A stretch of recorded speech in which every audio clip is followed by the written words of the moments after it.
का कारोबार और एक और सत्र जहां पर बहुत ही लैकलस्टर ट्रेड बनता दिखाई दिया। हाँ, डे लो से हम रिकवर जरूर हुए हैं, लेकिन ऐसा नहीं है कि हम ऊंचाई पर एकदम डटे हुए हैं।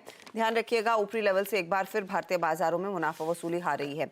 22,150 मेरे ख्याल में आज डे हाई था, उसी के आसपास इस समय ट्रेड। इनफैक्ट इंट्राडे में हम 200 तक पहुंचे थे, लेकिन उससे थोड़ा सा हल्का होता हुआ मिड कैप इंडेक्स में आज ज्यादा प्रेशर फिर बनता दिखाई दिया है।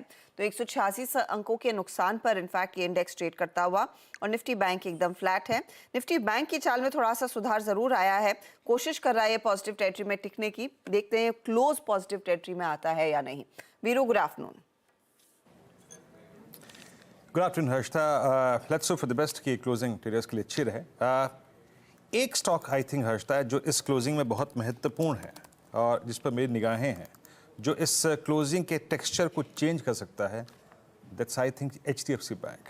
नज़र पे रखिएगा, पिछले 4 सेशन की बॉडीज़ के, नॉट एग्जैक्टली हायर शेडो, मैं बॉडीज़ की बात कर रहा हूँ यहाँ पे, मतलब ओपन और क्लोज, उन 4 सेशन की बॉडीज़ के ऊपर फ्लोट करता हुआ और 10 डे एक्सपोनेंशियल मूविंग एवरेज के ऊपर ट्रेड करता हुआ मैं इस स्टॉक पर नज़र रखूँगा। खैर, पहले आता हूँ इंडेक्स पे। देखिए, इंडेक्स पे एक बहुत खूबसूरत ट्रेड जो आवाज़ ने आज सुबह रिकमेंड भी किया था, वो आके जा चुका है। मॉर्निंग के लेवल्स लेके आइएगा। क्या बात हुई थी, देखिए अभी हम जिस प्रकार से PCR फ्लोट कर रहे हैं 22,000 की स्ट्राइक पे, शॉर्ट जाने का जोन नहीं है। आज के सुबह का डिप लेवल दिखाइएगा, बेस 1 स्क्रीन पे रखिएगा। एनी डिप टुवर्ड्स और अबव 22066 बाय करिए उसको, आपको बाय करना है उसको। 22,080 का आज का, माफ कीजिए 71-72 का लो था, वहाँ से स्ट्रॉन्ग रिकवरी। ठीक 1 बजे मैंने एक ट्वीट किया था कि अगर आपने सुबह वो ट्रेड लिया था, CNBC आवाज़ ने भी आप देखें ट्वीट किया था, अगर आपने वो ट्रेड लिया था तो अब आपको प्रॉफिट्स को बुक करना है। क्यों, क्या क्लस्टर था, लेके आइए निफ्टी के चार्ट्स। उस वक्त वो ट्वीट जो मैंने किया था वो ये किया था कि 22,210 और 217 अगर निकल गया तो हम नए मूव की तैयारी करेंगे, अदरवाइज अपने प्रॉफिट्स को बुक कर लीजिएगा। अब ये 217 क्या था, 22,217 क्या था? परसों, यानी परसों की क्लोजिंग में जब हम ट्रेड कर रहे थे, हमारा ब्रेकडाउन हुआ था एग्जैक्टली 217 से ही। तो वो जो 1 मिनट चार्ट पे एक पॉइंट था, हम वहीं से सिंक हुए थे। तो इसीलिए मैंने कहा था कि 217 अगर क्रॉस ना हो तो अपने प्रॉफिट्स को बुक कर लीजिएगा। अभी निफ्टी हायर लेवल से थोड़ा सा नीचे आया है। अब क्या करूं, अभी कोई ट्रेड बचा है क्या? क्योंकि एक खूबसूरत ट्रेड ऑलमोस्ट अगर आप देखें तो 150 पॉइंट का, 125 पॉइंट का आके जा चुका है। आपकी स्क्रीन पे 6 स्ट्राइक्स आएंगी। याद रखिएगा, आपको नजर में रखना है HDFC बैंक को, और दूसरा स्टॉक जो आपको नजर में रखना है दैट्स रिलायंस इंडस्ट्रीज। एक बार रिलायंस को भी दिखा दीजिए, फिर इन स्ट्राइक्स पे आएंगे। रिलायंस इंडस्ट्रीज याद रखिएगा इस वक्त 2976 पे आज अपनी ऑल टाइम हाई ट्रैजेक्टरी पे गया ये स्टॉक। 22,200 पे अभी भी बड़ा कॉल राइटर है 88 लाख के आउटस्टैंडिंग वाई के साथ, यानी वो रणनीति बखूबी वही काम करेगी। अभी हमें अपने सारे प्रॉफिट्स को as of now 210, 217, 220 cluster book करना है जब तक वो जोन बाइसेक्ट नहीं हो रहा है। वो एक प्रेशर पॉइंट रहेगा, बट ट्रेड को पिक करने का रीजनेबल पॉइंट अभी भी याद रखिएगा, वो है 22,080 जो सुबह का लो था, 22,100, 22,120। सो अब हमें थोड़ा सा और एक डिप का इंतजार करना है टुवर्ड्स 22120, 22080 और एल्स, या फिर 22,220 के ऊपर। अब उसके ऊपर हमें रिलायंस ले जाए, चाहे HDFC बैंक ले जाए, बट रीजनेबल ट्रेड पिक करने का इस ट्रेजेक्ट्री में, ट्रेजेक्ट्री मतलब कॉल राइटर्स और पुट राइटर्स, सुबह भी बात हुई थी, please focus on 80 to 120 points, वो आपको मिल चुके हैं। अब आइए आप निफ्टी बैंक पे। निफ्टी बैंक पे बात क्या हुई थी, निफ्टी बैंक का बेस लेके आइएगा स्क्रीन पे। निफ्टी बैंक का बेस था, it was 46481 and 46353, 353। Nifty bank आया, सिंक हुआ, उस जोन को टेस्ट किया, वहां से शूट अप हो गया। मैंने एक बात और कही थी, अभी हमारे पास एक लीडरशिप क्राइसिस है। हमें नहीं मालूम कि ICICI बैंक ले जाएगा, HDFC बैंक ले जाएगा। एज ऑफ नाउ हम सब, अगर आप देखें, अनप्रेडिक्टेबल एनवायरनमेंट में ट्रेड कर रहे हैं, क्योंकि कल के सबसे बड़े कॉल राइटर्स 46800, 46900, 47000 पे प्लेस थे। इसीलिए सुबह बात हुई थी कि any trajectory close to RS1 लेके आइएगा, दैट्स 46,800, 46,800 के आसपास जब भी जाए इंडेक्स, आपको उस प्रॉफिट को कैश में कन्वर्ट करना है। एग्जैक्टली इंडेक्स 46,720 से 30 से अगर आप देखें लग के नीचे आ गया। हर्षदा, मैं ट्रेड निफ्टी में और बैंक निफ्टी में अभी फिर नहीं लूँगा, मैं थोड़े से रिट्रेसमेंट का इंतजार करूँगा। बट एक चीज़ है हर्षता अच्छी, निफ्टी ने सहयोग दिया, निफ्टी को सहयोग दिया निफ्टी आईटी ने, जिसने अपना 20 डे फिर प्रिवेंट किया है। तो हम हर्षता आज का निफ्टी आईटी का लो 20, निफ्टी बैंक का लो 10 डे और 20 डे और निफ्टी का 10 डे, मैं मान रहा हूं कि एक इंडेक्स अच्छे थ्रस्ट जनरेट कर सकते दोबारा, लेकिन एक रीजनेबल पॉइंट पे। जैसे सुबह आपको रीजनेबल पॉइंट मिले ना, let's wait for a reasonable point, else leave it, focus on stock futures. Nifty पे बाई की ट्रैजेक्टरी रहेगी 22,080 120 और निफ्टी बैंक पे रहेगी 46 440 50 60, लेकिन अभी उस पॉइंट से हम दूर हैं हर्षता। ये एक रीजनेबल पॉइंट नहीं है ट्रेड को पिक करने का हर्षता। ओके, स्टॉक्स जो इस समय ट्रेड में सबसे ज्यादा एक्टिव है तेजी और मंदी की तरफ, वो भी आपकी स्क्रीन पर लेकर आएंगे। आज इनफैक्ट थोड़ा सा मिक्स्ड बैग है, कभी ऊपर तो कभी नीचे का ट्रेड, तो लेकर आइएगा पहली प्लेट, तो एक अंदाजा लगे कहां पर तेजी बनी है। आईटी काउंटर्स में टीसीएस में हमने देखा है थोड़ी सी पोजीशनिंग तेजी की तरफ बनती हुई, टाटा मोटर्स में 1.5% का इजाफा, पावर ग्रिड, भारती एयरटेल, ये कुछ ट्रेड्स है जहां पर हम देख रहे हैं खरीदारी हो रही है। आईसीआईसीआई लोम्बार्ड में एक बड़ा ब्लॉक हुआ तो वहां पर हमने देखा 4.5% के गेंस। जेके सीमेंट में भी तेजी, हेवल्स में भी इसी तरह का एक्शन बनता हुआ दिखाई दिया। इनफैक्ट वहां पर वो ब्रोकरेज रिपोर्ट्स का भी इंपैक्ट है और ट्रेंड आज पुल बैक ट्रेड दिखा रहा है, करीब 2% के गेंस उधर। लेकिन मुनाफा वसूली कहां पर है, तो स्टेट बैंक ऑफ इंडिया आज 2% नीचे, अदानी पोर्ट में बिकवाली है, यूपीएल और ओएनजीसी ये दूसरे काउंटर्स हैं जहां पर हमने देखा है कुछ सेल साइड की पोजीशंस बनती दिखाई दी है। श्रीराम फाइनेंस में अचानक कुछ सेल साइड की पोजीशंस आई, इनफैक्ट इंटरडे में 8-9% टूटा था स्टॉक, अब 6% नीचे है। Vodafone Idea ahead of the board meet जो कुछ ही देर में शुरू होगी, वो कमजोर, और आरईसी एनएमडीसी में भी हम देख रहे हैं मुनाफा वसूली का सिलसिला बरकरार है। ये है फिलहाल आपकी स्थिति। अब लेकर आते हैं हमारा पूरा पैनल जो आपको बताएगा आपकी क्या ट्रेडिंग रणनीति होनी चाहिए।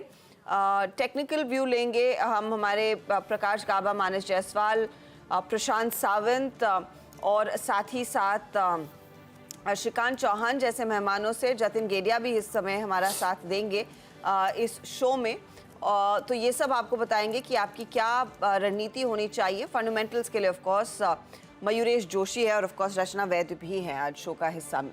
2:15 बजे आज के बड़े मूवर्स जो हैं जहां पर खबरों के साथ एक्शन बनता दिखाई दिया है, सुमित उस पर जुड़ेंगे। 2:20 पर हमारे साथ क्वेस्टकॉप के सीएफओ कमलपाल होड़ा होंगे। रिसेंट जो कंपनी अपने 3 बिजनेसेस को अलग कर रही है और इवेंचुअली लिस्ट करेगी, उस सब पर बात करेंगे। 2:30 पर वोडाफोन आइडिया की बोर्ड बैठक से पहले क्या कुछ सुनाई दे रहा है मार्केट में, असीम वोरा से जुड़ेंगे। और ऑफ कोर्स 2:40 पर एक एक्सक्लूसिव चर्चा डिफेंस सेक्टर में जो अदानी ग्रुप ने इनफैक्ट कल उत्तर प्रदेश में एक बड़े प्लांट को इनॉग्रेट किया है, उस पर हमारी नजरें रहेंगी। 2:50 पर हमारे साथ जुड़ने वाले हैं मार्केट बिग वॉइस में पाइपर सेरिका के फाउंडर और फंड मैनेजर अभय अग्रवाल। फिर ऑफ कोर्स डीलिंग रूम का जायजा, BTST trades and closing. Okay, तो हर्षता से आपने इस पूरे कार्यक्रम का क्रम समझा ना, अब ट्रेड्स को पिक करते हैं प्रकाश सर से। प्रकाश सर, आपका व्यू सर, आपका ट्रेड क्या रहेगा इस वक्त का? Well, good afternoon to you. आज का ट्रेड रहेगा, जो कल क्विक सिंगल था वो है इंटेलेक्ट डिजाइन, ट्रेड कर रहा है 1079 पर, अच्छी तेजी है ऑलरेडी। 1050 का स्टॉप लगाना चाहिए, टेक्निकल टारगेट्स 1100 के आसपास है, मेरे ख्याल से वहां तक जाना चाहिए intellect design. Okay, intellect design आपका ट्रेड है और ये ट्रेड कर रहा है 107 पे। मेरे ख्याल से सुबह भी ये ट्रेड किसी का था, मैं भी याद नहीं कर पा रहा हूँ, बट अभी आऊँगा उस पर। मानस आपका ट्रेड? वीरेंद्र जी, सन फार्मा पे ध्यान देना चाहिए क्योंकि यहाँ पर हायर टॉप हायर बॉटम बन रहे हैं। 1568 पे रेजिस्टेंस था जो कि स्टॉक पिछले 2 दिनों से फेस कर रहा था, उसको स्टॉक ने ब्रीच किया है, थोड़े बेहतर वॉल्यूम भी देखने को मिले हैं। तो आई थिंक सन फार्मा में आप करंट लेवल्स पे खरीदारी कर सकते हैं। 1554 के आपको स्टॉप लॉस लगाने हैं और 1590 के आपको टारगेट सेट करने हैं, ये कैश लेवल्स हैं। ऑप्शन में अगर ट्रेड लेना चाहें तो मार्च मंथ का 1570 की कॉल ऑप्शन में आप खरीदारी कर सकते हैं। 39 रुपीज के आसपास के भाव चल रहे हैं, वहां पर 32 रुपए का आपको स्टॉप लॉस लगाना है और टारगेट 55 रुपए के सेट करने हैं 1570 के मार्च के कॉल ऑप्शन में। तो ये फिलहाल एक अपॉर्चुनिटी सन फार्मा में है। रचना जी, आफ्टरनून, आपका ट्रेड? जी गुड आफ्टरनून। मेरा जो ट्रेड रहेगा इस वक्त वो टाटा मोटर्स के फ्यूचर्स में रहेगा एंड वो हम उसको लॉन्ग करेंगे। टाटा मोटर्स के फ्यूचर्स में आज बहुत स्ट्रॉन्ग मूवमेंट है और अगर डेली चार्ट पे देखा जाए तो वो 2-3 दिन के कंसोलिडेशन में से आज निकला हुआ है एंड इंपॉर्टेंट सपोर्ट से ऊपर जा रहा है, तो यहाँ पे कंटिन्यूटी के चांसेस होने चाहिए। अगर हम ऐसे लगाएंगे 948 पे ऑन फ्यूचर्स और इसको अगर लॉन्ग करेंगे तो हमारा अपसाइड पे पहला टारगेट होना चाहिए 956 और उसके बाद 960 according to February futures. Okay, तो ये फिलहाल टाटा मोटर्स के फ्यूचर्स में एक ट्रेड बनता हुआ दिखाई देगा इस समय, तेजी वाला। प्रशांत, आफ्टरनून, आपका trade? Asha ji, Veeru ji, good afternoon the panel और सभी दर्शकों को नमस्कार। तो यहाँ पे एबट इंडिया एक बहुत अच्छे रैली के बाद इसमें एक डिप आई है। 20 डेमा से कल अच्छा बाउंस आया हुआ है और करीबन 28,600 पे ट्रेड कर रहा है। स्टॉप लॉस में रखूंगा 28,100, 28,100। यहाँ से टारगेट मेरा होगा स्ट्रेट 30,000 का, जो कि मुझे लग रहा है कि बहुत कंफर्टेबली अचीव हो सकता है। ये फिलहाल आपके लिए एक ट्रेड आता हुआ। जतिन, आफ्टरनून, आप क्या पिक कर रहे हैं? बड़ी तो मैं एक शॉर्ट साइड की तरफ ट्रेड लेना चाहूंगा। वो अपोलो टायर्स में होगा। अपोलो टायर्स में हमने देखा है कि जो पुल बैक आ रहा है और शार्प डिक्लाइन के बाद वो 20 डे के आसपास, 20 डे एवरेज के आसपास रेजिस्टेंस ले रहा है। आर्ली चार्ट्स पे हम देख रहे हैं कि एक ब्रेकडाउन हमें देखने मिल रहा है। लास्ट तीनों का पुल बैक जो है वो अभी फिजल आउट होके अभी डेज लो के आसपास ट्रेड कर रहा है। तो मेरे को लगता है अपोलो टायर्स में सेल करके चला जा सकता है। इसमें मैं स्टॉप लॉस 528 का सजेस्ट करूंगा और मेरे टारगेट्स 503 और 492 के होंगे।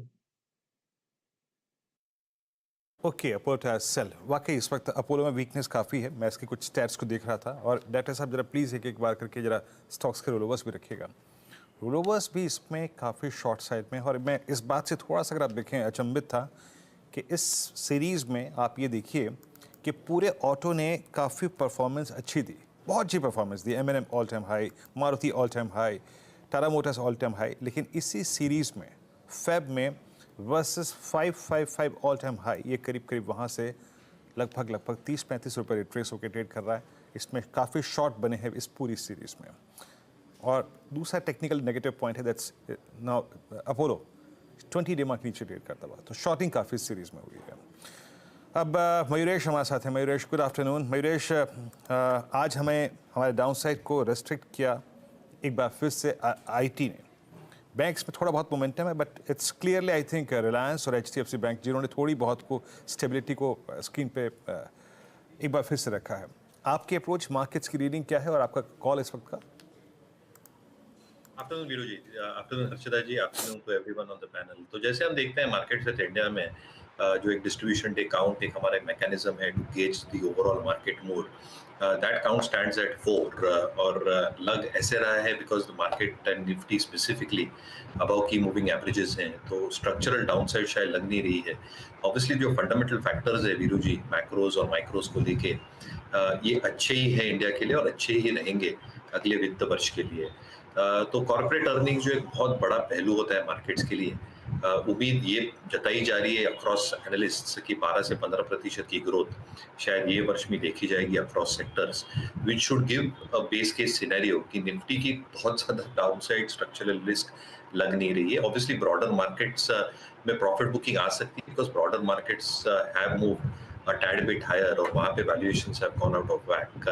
But अगर आप stock specific approach रखते हैं या sector specific, हमें लगता है अभी भी domestic cyclical sectors जो है banking and financial selectively और consumer discretionary very selectively with expectations of normalized monsoons एक अच्छी थीम रह सकती है। तो मुझे लगता है I think infra manufacturing as a pocket selectively अच्छे करने चाहिए। Within infra as a pack अगर आप देखें तो construction equipment players, capital good players have moved quite significantly, अच्छे खासे पिवट लेवल के ऊपर है जैसे हम ट्रैक करते हैं मार्केट्स में। But road construction companies selectively have not moved in that proportion. Case in point जो हमारे बाय वॉच लिस्ट पे है KNR constructions, road companies can have a good time in the next few quarters क्योंकि जितनी allocation probably हो रही है towards this sector, expectations है कि अच्छी ऑर्डर्स शायद ये कंपनीज को मिलती जाए। Margin profile is expected to improve quite significantly. Monetisation जो हो रही है रोड एसेट्स की across players. I think that is expected to create a sufficient amount of comfort balance sheet के ऊपर. KNR के लिए particularly I think क्यों buy watch list पे रखा है क्योंकि debt equity 0 है, working capital 60 दिनों के आसपास है, 5,000 करोड़ की order book है, well spread across irrigation of 1,500 crore की irrigation की order book है, 3,500 की road projects की है, that is again split into bond, HAM, annuity, अच्छा mix है. और जैसे आई थिंक सरकार के रुझान है in terms of capital expenditure, roads हो, पोर्ट्स हो, हाईवेज हो, मुझे लगता है आई थिंक ये part of the segment has not moved as much as the others है. तो ये पार्ट ऑफ द सेगमेंट को विद इन इंफ्रा स्पेस जरूर फोकस में रखें. ओके, तो ये केएनआर कंस्ट्रक्शन पर मयूरेश ने एक अपनी व्यू दे दी है. अच्छा मयूरेश, हमने जब आपको इंट्रोड्यूस किया, आपकी कंपनी का नाम अलग है, नौकरी बदली है कि नाम चेंज हुआ है? नहीं, नौकरी सेम है. मार्केट्स विद इंडिया हमारा वो प्लेटफॉर्म है which is popularly known and we are called by both names, MarketSmith India या विलियम ओवले. तो अभी हम मार्केट्स में इंडिया ही कहेंगे, राइट? बिल्कुल. ओके, ठीक है. तो मैंने सोचा एक बार पूछ लिया जाए. नॉनदलेस हर्षदा, एक अटेम्प्ट था एक पार्टी का, लेकिन वो नहीं मिल पाया, है ना? वीरू, मैं आप ही के बारे में सोच रही थी वैसे. एक अटेम्प्ट था, तरक्की आपकी होती, खुशहाली हमारी होती. बहरहाल इस कार्यक्रम की शुरुआत हमने जिस स्टॉक से की थी, और वो स्टॉक इस वक्त अपने इस ट्रेजेक्टरी को बदलने को तैयार है. देखिए, निफ्टी बैंक की ट्रेडर्स तैयार रहिए प्लीज.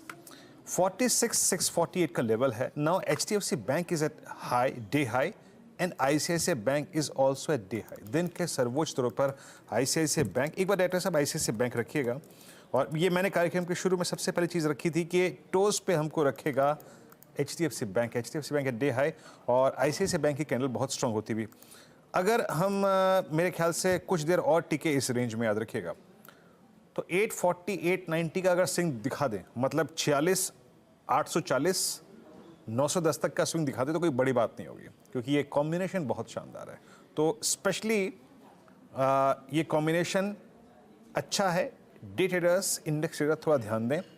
ये एक स्विंग दोनों निफ्टी और निफ्टी बैंक को प्रोवाइड कर सकता है, और टेस्ट वहीं होगा 217 पे, यानी 22,217 पे, और निफ्टी बैंक को ये पुश दे सकता है.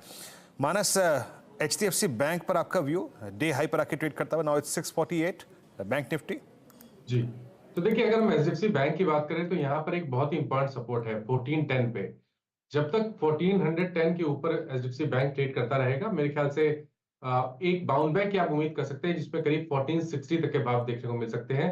तो अगर आपके पास लॉन्ग पोजीशन है तो 1410 के नीचे स्टॉप लॉस लगाइए, पोजीशन में बने रहिए. 1460 के ऊपर फिर से रिव्यू कर सकते हैं हम स्टॉक को, क्योंकि अगर 1460 के ऊपर सस्टेन करेगा तब शायद आपको 1490, 1490 तक के भाव भी स्टॉक में देखने को मिल जाएंगे. ओके, तो ये फिलहाल आपके लिए एक अपॉर्चुनिटी क्लियरली HDFC बैंक में अभी भी है. बाय द वे, एक्सिस भी अचानक अच्छी तेजी दिखा रहा है. एक स्टॉक जो टॉप ट्रेडेड में है, जो हमने ट्रेंडिंग में भी मेंशन किया था, TCS.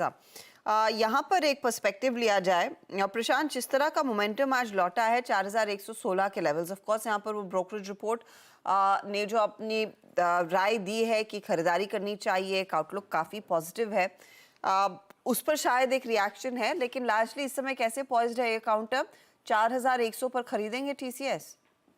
तो हर्षा जी, इस स्टॉक को अगर मैं टेक्निकली देखूं तो इसको एक फर्स्ट वीक ऑफ फेब के गैप सपोर्ट प्लस 20 डेमा की सपोर्ट, दोनों ही सपोर्ट है. राइजिंग अपवर्ड्स 20 डेमा है, मुझे लग रहा है बिल्कुल. और दूसरी बात, आज के जो वॉल्यूम्स है काफी अच्छे हैं, तो 4,116 पे ट्रेड कर रहा है.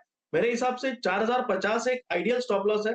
अगर कोई छोटा स्टॉप लॉस रखना चाहे तो 4,075 भी फॉलो कर सकता है, बट राइट स्टॉप लॉस होगा 4,050, 4,050. यहाँ से आपको जो टारगेट रखना होगा वो होगा 4,240 का, 4,240. ओके, 4,240 का आपका टारगेट है. लेकिन जैसे मेंशन कर रही थी, यहाँ पर कुछ ब्रोकरेजेस भी दरअसल बुलिश हैं TCS पर, उसका भी इम्पैक्ट देखने को मिला है.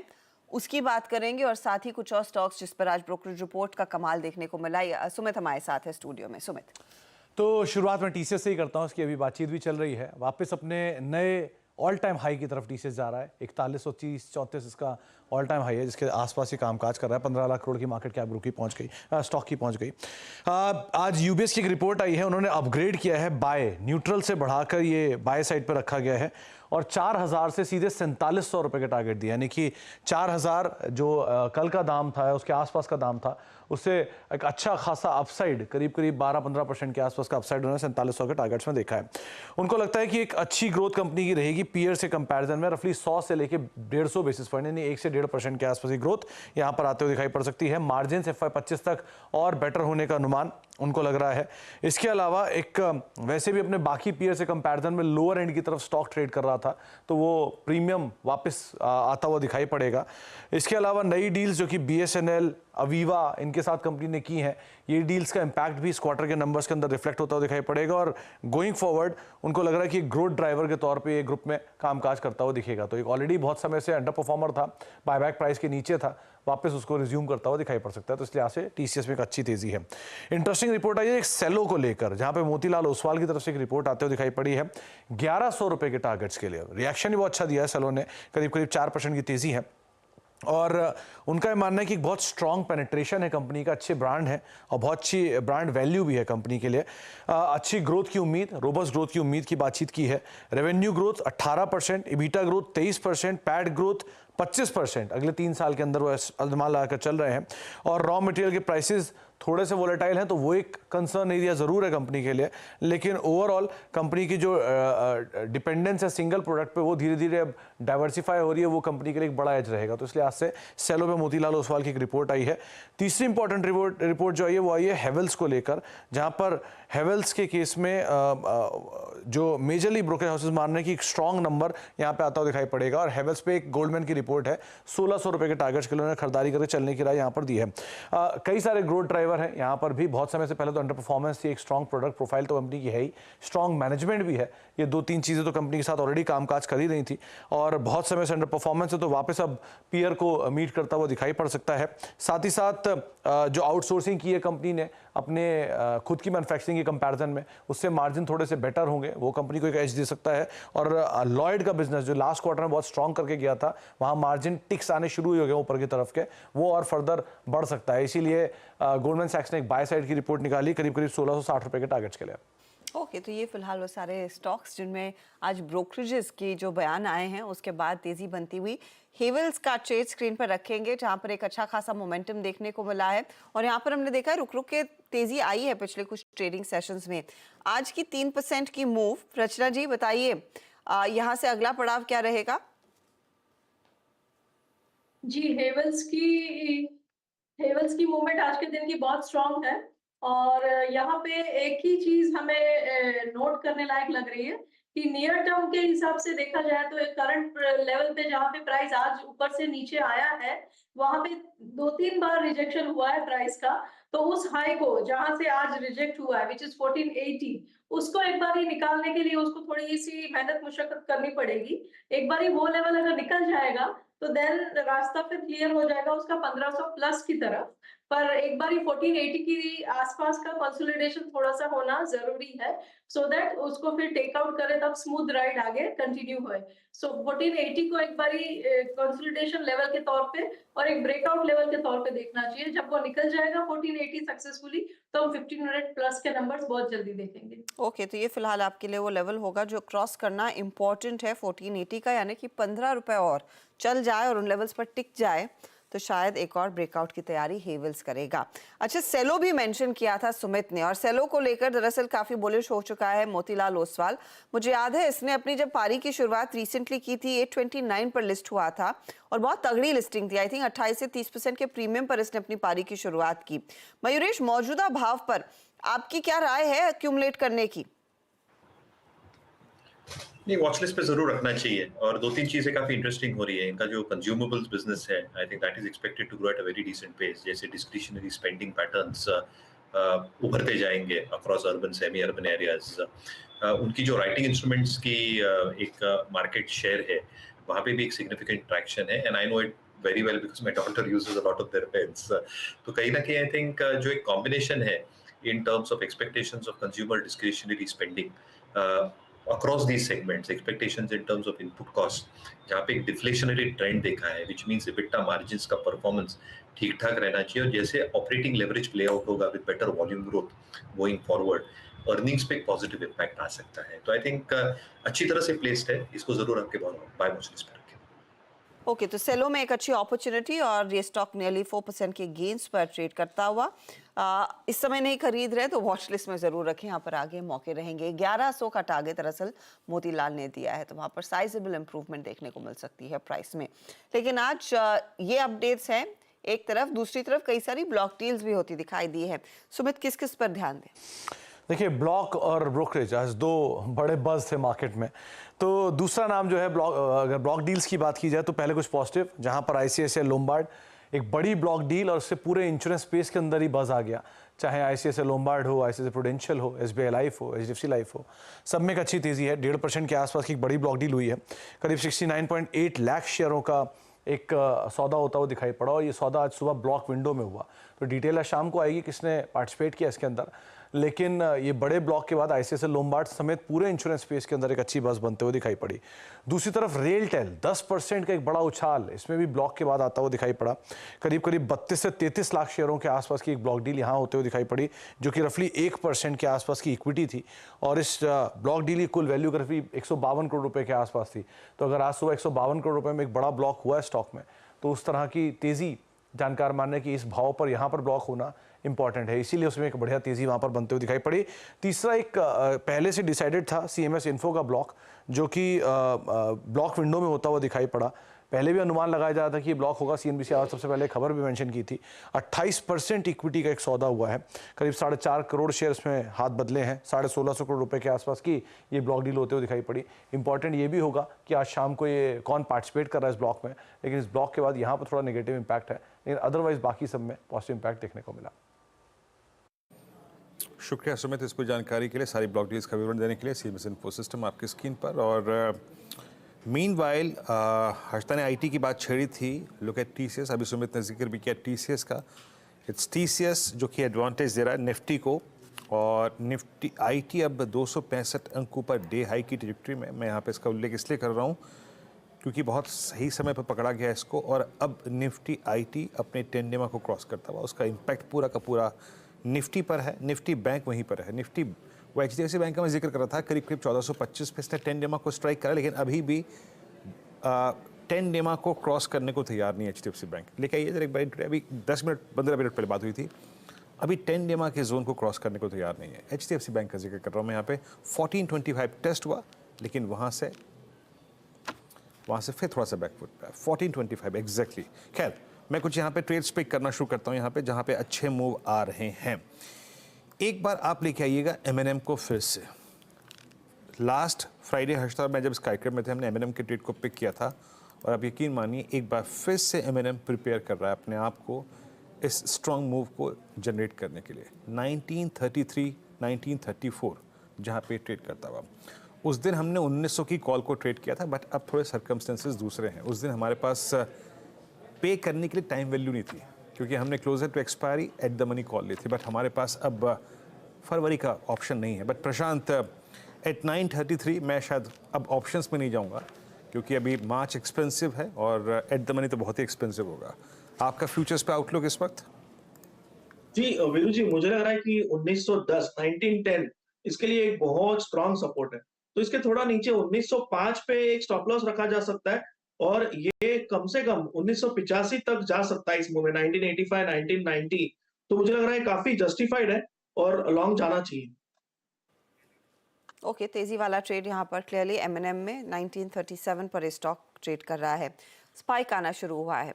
चलिए, क्वेस्ट कॉर्प आपकी स्क्रीन पर लेकर आएंगे। इनफैक्ट पिछले हफ्ते ही वो अपडेट आया था कि कंपनी अब एक महीने में करीब जो स्टॉक 10% भाग चुका है, अपने कारोबार को 3 हिस्सों में बांटने की तैयारी कर चुकी है कंपनी। कॉर्पोरेट स्ट्रक्चर को ज़्यादा आसान बनाएगी कंपनी, इसीलिए ही अपने बिजनेसेस को डीमर्ज कर रही है।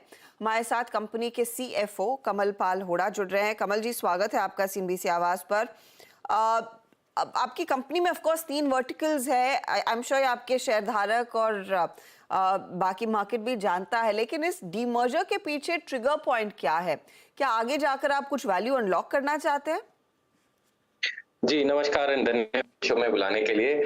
एग्जैक्टली जो हमने प्रपोज किया है उसके कई कारण हैं और उसमें से एक कारण वैल्यू अनलॉकिंग भी है और ऑपरेशनल कारण भी है ये डीमर्जर करने के। अगर आप देखें हमारी कंपनी जो 7 में शुरू हुई थी वो आज एक स्टार्टअप ऑर्गेनाइजेशन नहीं है। सभी इसके जो बिजनेसेस हैं ये स्केल पर और मार्केट लीडरशिप पर खड़े हैं और वहां पर बहुत ज्यादा जरूरत है इन सभी one size fit all kind of corporate strategy जो है वो सभी बिजनेसेस के लिए नहीं काम करती।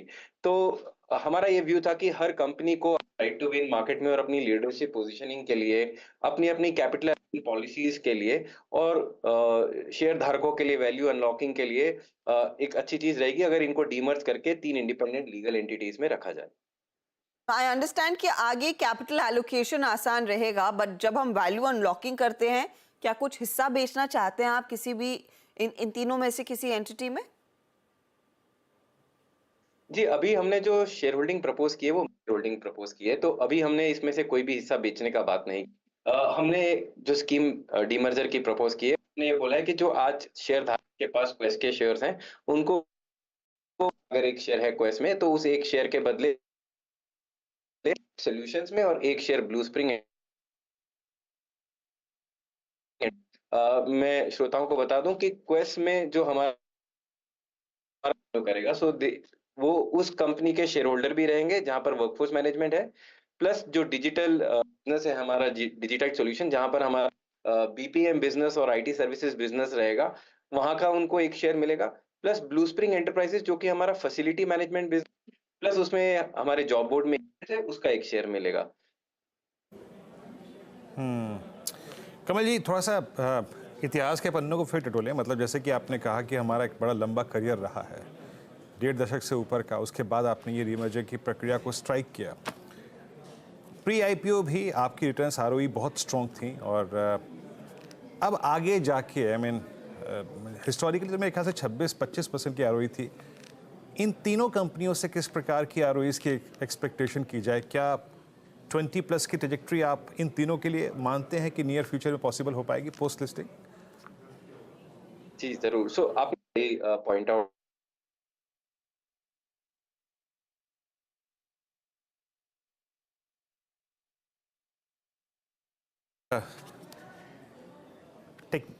कमल जी, ये एक इंटरेस्टिंग और क्रिटिकल पॉइंट है। यहाँ पे कुछ आपके साथ हमारा जो फ़ोन लाइन पे कुछ दिक्कत है कमल जी, बातचीत नहीं हो पा रही है। मैं एक बार फिर से एस्टेब्लिश करने की कोशिश करूँगा, फिर ये बात करूँगा, क्योंकि इन्वेस्टर पॉइंट ऑफ व्यू से ये प्रश्न काफ़ी महत्वपूर्ण है।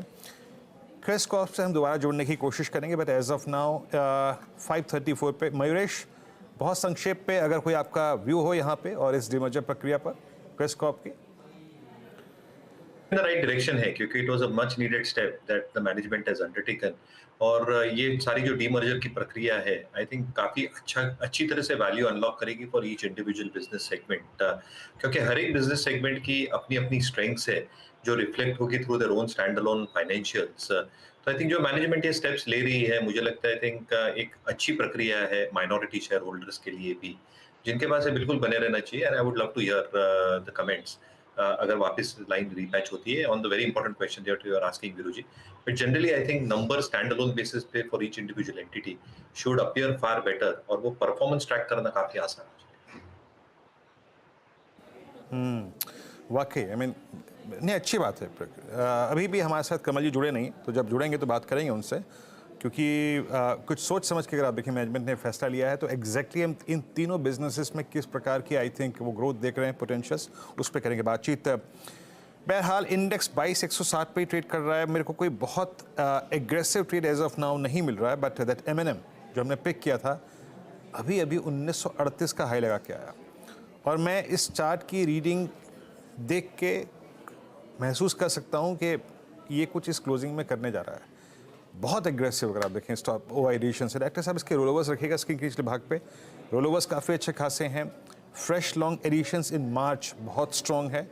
तो वाकई टाटा मोटर्स और M&M दोनों डिलीवर करते हुए दोनों हाई की ट्रेजेक्टरी में हैं। अच्छा, एक बार आप लेके आइए सन फार्मा। अब मेरे ख्याल से इस कार्यक्रम में अब तक सन फार्मा डिस्कस नहीं हुआ है, एक बार इसको भी डिस्कस करते हैं। सन फार्मा, मानस आप देखिएगा, रीड कीजिएगा। अच्छा 1575 छोड़िए, फिर आई थिंक स्किप करते हैं यहाँ पर। अब आते हैं दूसरा स्टॉक पिक करते हैं यहाँ पर, जिसमें इस वक्त स्क्रीन पे बड़ा अच्छा मूव आ रहा है, वो है फेडरल बैंक लोअर ट्रेजेक्टरी से बाहर निकलता हुआ, ये मैंने नोट करके रखा था एग्जैक्टली इस प्राइस पे 153.40 पे 10 डेमा को अपने लास्ट एवरेज को निकालने की कोशिश करता हुआ। प्रशांत, आपका व्यू फेडरल बैंक पे लोअर ट्रेजेक्टरी से बाहर निकलता हुआ?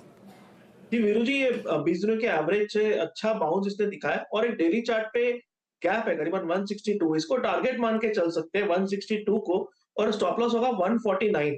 सो ऑलमोस्ट 1:2 का ट्रेड बन रहा है। सो 149 के स्टॉप लॉस से बाय कीजिए, टारगेट होगा 162, 162।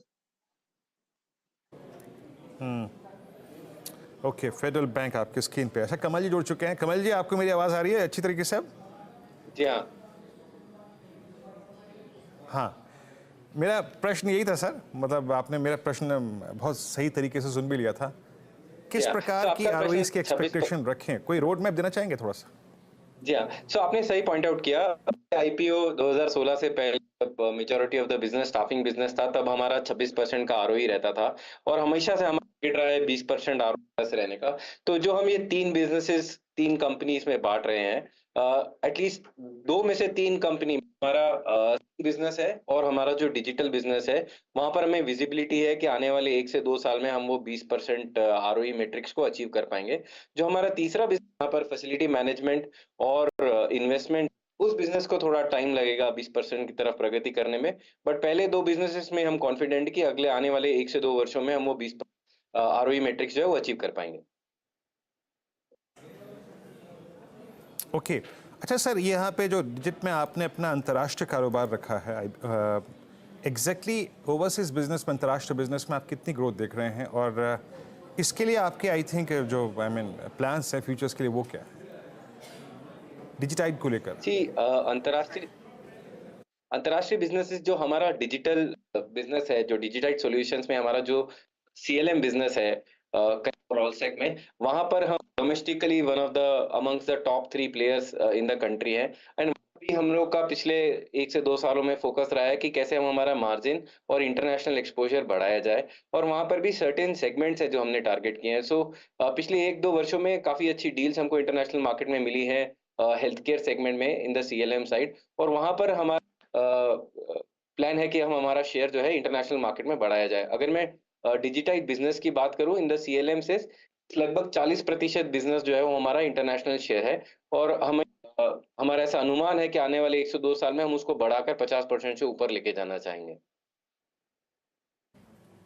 ओके, अच्छा कमल जी, एक आपसे जनरल क्वेश्चन पूछूं। इस वक्त बीते 6 महीने में और अगले 6 महीने में आपको क्या लग रहा है? हायरिंग प्रोसेस कैसी लग रही है आपको? और अभी सर्विस सेक्टर में, मैन्युफैक्चरिंग में, आईटी में, सब जगह इस वक्त हायरिंग कैसी चल रही है, और क्या अनुमान है हर सेक्टर के लिए आपका? थोड़ा सा बताएंगे आपका दृष्टिकोण क्या है इस मद्देनजर? जी, सो अगर हेडकाउंट के पर्सपेक्टिव बात करें तो देखिए, आज के टाइम पर मैन्युफैक्चरिंग में और बीएफएसआई में एक अच्छी ओपन मैंडेट्स और अच्छा हेडकाउंट एडिशन दिखा है पिछले 6 महीने में, प्लस अगले 6 महीने में बेसिस दी ओपन मैंडेट्स। सो अगर मैं मैन्युफैक्चरिंग की बात करूं तो हमने मैन्युफैक्चरिंग को फोकस में रखते हुए पिछले 1.5 सालों में इनको एक अलग से वर्टिकल बनाया है हमारे स्टाफिंग बिजनेस में। मैन्युफैक्चरिंग में आज से 2 साल पहले लगभग 5000 हेडकाउंट क्वेस्ट अपने कंपनी लेवल पे किया करता था। आज के टाइम पर वो नंबर 60,000 के ऊपर है। तो मैन्युफैक्चरिंग में हमने पिछले 2 सालों में एक फिनोमिनल ग्रोथ है, और आज भी जैसे मैंने आपको बताया जो ओपन मैंडेट्स है उसके बेसिस पे हमें लगता है मैन्युफैक्चरिंग में जो हायरिंग है वो कंटिन्यू रहेगी। और because the credit growth that we are seeing in the banking industry, तो एसआई में भी एक अकाउंट एडिशन हमने देखा है। में लगभग 1 लाख प्लस हेडकाउंट है क्वेस्ट में, और वहां पर है एक जहां पर थोड़ी सी साइक्लिक पिछले लगभग से वो है जैसा कि आपने भी देखा होगा मार्केट में जो आईटी कंपनीज है वहां पर। कमल जी, I'm sorry, मैं आपको इंटरप्ट कर रही हूँ। आपकी ना वो लिंक बार बार फेल हो रहा है, तो आपकी आधी बात सुनाई नहीं दे रही है। आपसे दोबारा कुछ दिनों में बात करने की कोशिश जरूर करेंगे। बहरहाल बहुत बहुत शुक्रिया हमारे लिए समय निकालने के लिए, and good luck on this entire demerger process. Quest Corp management of course detail देता हुआ कि क्या प्लान है। स्टॉक फ्लैटिश है, लेकिन पहले अच्छा खासा आउट परफॉर्म कर चुका है, at least till the demerger update. एक स्टॉक आपकी स्क्रीन पर रखते हैं और फिर श्रीकांत चौहान को भी जोड़ेंगे। जतिन, एक बार ट्रेंड का चार्ट देखिए, क्योंकि कई दिनों बाद इसमें फिर से थोड़ी सी एक्टिविटी बनती हुई दिखाई दी है। हम कुछ देर पहले टाटा मोटर्स, टीसीएस का जिक्र कर चुके हैं, लेकिन लगे हाथ एक बार ट्रेंड का शेयर देखिए और बताइए क्या ट्रेड इस समय लेना है या नहीं। हाँ, देखिए ट्रेंड में आज जरूर हमें एक थोड़ा पॉजिटिव मोमेंटम दिख रहा है, लेकिन मेरे को लगता है ओवरऑल इसका जो चार्ट स्ट्रक्चर है वो कहीं ना कहीं दिखा रहा है कि ये ऊपर में 4100 और 3800 ये रेंज के बीच में ही ट्रेड करेगा। इसके लिए मेरे को लगता है कि पॉजिटिव मोमेंटम है वो अराउंड 4020 तक कंटिन्यू रह सकता है, लेकिन ओवरऑल मेरे को लगता है कि इसमें साइडवेज प्राइस एक्शन अगले कुछ दिनों के लिए देखने मिल सकता है। ओके, तो प्राइस एक्शन थोड़े दिनों के लिए देखने को मिलेगा। देखते हैं 4020 पर आगे टिकता है या फिर वहां से फिर से फिजल आउट होता है। इस बीच श्रीकांत चौहान हमारा साथ दे रहे हैं। श्रीकांत, गुड आफ्टरनून, आपका ट्रेड। या गुड आफ्टरनून अर्शदा। देखिए, मुझे लग रहा है कि इस लेवल पे कुछ एक बैंक स्टॉक्स में हमने अच्छी खासी रिकवरी देखी है और इनफैक्ट बैंक निफ्टी भी काफी अच्छे लेवल्स पे करेक्ट होके उसके बाद उसमें एक टर्निंग बना हुआ है। ओवरऑल फॉर्मेशन देखते हुए मुझे लग रहा है कि स्टेट बैंक ऑफ इंडिया को करंट लेवल से लॉन्ग किया जा सकता है, जो अभी चल रहा है 748 749 के करीब अभी ये ट्रेड कर रहा है। तो करंट लेवल से अगर इसे लॉन्ग करते हैं तो मुझे लगता है कि इसमें टारगेट्स 770 से लेकर 775 के भी हो सकते हैं। तो करंट लेवल से इसे लॉन्ग करें, स्टॉप लॉस यहाँ पे रखें 737 रुपए का, यानी 737 का स्टॉप लॉस रखना है और करंट लेवल से स्टेट बैंक को लॉन्ग करना है। ओके, तो एसबीआई में एक अपॉर्चुनिटी साफ देखने को मिल रही है। यहाँ पर तेजी वाला ट्रेड ही लेकर चले। अच्छा, 2 मिनट पहले हम बात कर रहे थे एमएनएम की, वो स्क्रीन पर आ जाएगा स्टॉक, क्योंकि वहाँ पर एक अच्छा खासा मोमेंटम देखने को मिला है। करीब करीब 1937 पर चर्चा हुई थी, वहाँ से तो 10 रुपए का मूव आ ही गया है। 18 रुपए के गेंस पर एमएनएम इस समय ट्रेड करता हुआ। ये इनफैक्ट वो स्टॉक्स है। लेकिन अब लेकर आते हैं स्क्रीन पर वोडाफोन इंडिया। वोडाफोन इंडिया पिछले 3 ट्रेडिंग सेशंस में लगातार तेजी में था। आज हालांकि 4.25% के नुकसान पर कर रहा है कारोबार। थोड़ा लंबी अवधि का चार्ट दिखाएंगे तो जब ये डेवलपमेंट आई थी पिछले हफ्ते ही कि कंपनी की बोर्ड बैठक इस हफ्ते आज है 27 फरवरी को, फंडरेज को लेकर स्टॉक में एक अच्छा खासा मोमेंटम देखने को मिला। 2 हफ्तों में 9-10% तक का गेन इसने दिखा दिया है। आज फैसले की घड़ी आई तो स्टॉक में मुनाफा वसूली हो रही है, लेकिन कितना फंड रेज होगा, कितना डेट है, और इसी के साथ जो तार हम इंडस टावर के जोड़ के देखते हैं उस सब के क्या मायने हैं। हमारे लिए टेलीकॉम ट्रैक करते हैं असीम मनचंदा, तो उन्हीं को जोड़ लेते हैं। असीम, एक बहुत इंपॉर्टेंट दिन हर वोडाफोन के शेयरधारक के लिए आज जी सही कहा, काफी इंपॉर्टेंट दिन है। आज देर शाम को वोडाफोन आइडिया की बोर्ड बैठक होने वाली है। यहाँ पर बोर्ड जो है फंड जुटाने पर विचार करेगा और सबकी निगाहें इस ओर लगी है कि कितनी रकम होगी और इसका मोड क्या होगा। लेकिन ये भी बता दो इस साल कि पिछले 3 साल से कंपनी लगातार ट्राई कर रही है कि कोई नया इन्वेस्टर यहाँ पर आए। कोई भी इन्वेस्टर हमें यहाँ पर पिछले 3 साल से देखने को नहीं मिला। पिछले साल अगस्त में कंपनी के कुछ प्रमोटर्स ने लेटर ऑफ कंफर्ट दिया था कि अगर जरूरत पड़ेगी तो हम कंपनी के लिए 2000 करोड़ रुपए देंगे, तो वो भी कंपनी को फिलहाल अभी तक देने की नौबत नहीं आई है। लेकिन खासतौर पर कि कंपनी को अपने day to day operations manage करने में काफी दिक्कतों का सामना करना पड़ रहा है। कंपनी लगातार घाटे के अंदर है। इतना ही नहीं, कंपनी का जो सरकार का डेप्ट है वो 2,12,000 करोड़ रुपए के आसपास है। इसमें कंपनी की लॉन्ग टर्म लायबिलिटी है और एजीआर की लायबिलिटी है। उसके अलावा कंपनी को इंडस टावर के 10,000 करोड़ रुपए चुकाने पिछले 1 से 1.5 साल तक की रकम है, जो भी कंपनी ने अभी तक इंडस टावर को नहीं दिया। तो इंडस टावर में थोड़ा सा मोमेंटम आपको दिख रहा होगा कि उनको भी उम्मीद है कि कहीं ना कहीं से कंपनी कोई फंड रेज करेगी और वो पैसा थोड़ा सा इंडस टावर के खाते के अंदर भी आएगा। तो कुल मिलाकर के आज वोडाफोन बैठक के बोर्ड के बैठक के ऊपर नजरें हैं, वही देखना होगा। अभी तक ये क्वांटम नहीं है कि कंपनी किस तरह से रेज करने की तैयारी कर रही है, लेकिन जो जानकर हमें बता रही है कि कुछ प्रेफरेंशियल शेयर यहाँ पर जो बोर्ड है, प्रमोटर्स है, वो इशू कर सकते हैं ताकि उनकी इक्विटीज भी ज्यादा डाइल्यूट ना हो। तो उसके ऊपर हमारी नजरें है कि कितना और किस मोड से ये पैसा आएगा। आप अपने आप को कैसे पोजीशन करेंगे मयूरेश इस ट्रेड में, क्योंकि अब तक एक तो इसकी प्राइस देखकर कई सारे रिटेल निवेशक इसमें अट्रैक्ट हो जाते हैं, इसीलिए उस स्टॉक में बड़ा एक्शन देखने को मिला है। प्रेफरेंशियल इशू की तो खबरें हैं, लेकिन साथ में शायद एक ओएफएस भी आ सकता है, ये भी कुछ अटकलें मार्केट में थी।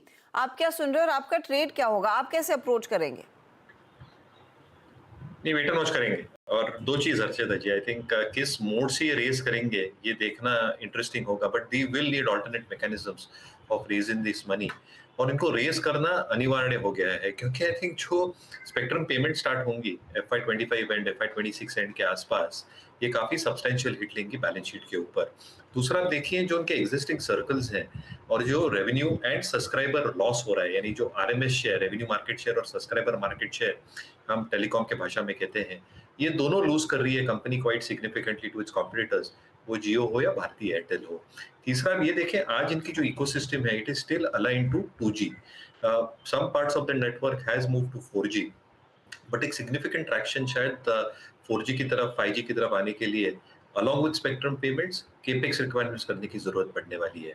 अभी इंटरेस्टिंग चीज ये हो रही है कि इनके जो शेयर धारक है, department of investment holds around 34-35% if I am not mistaken.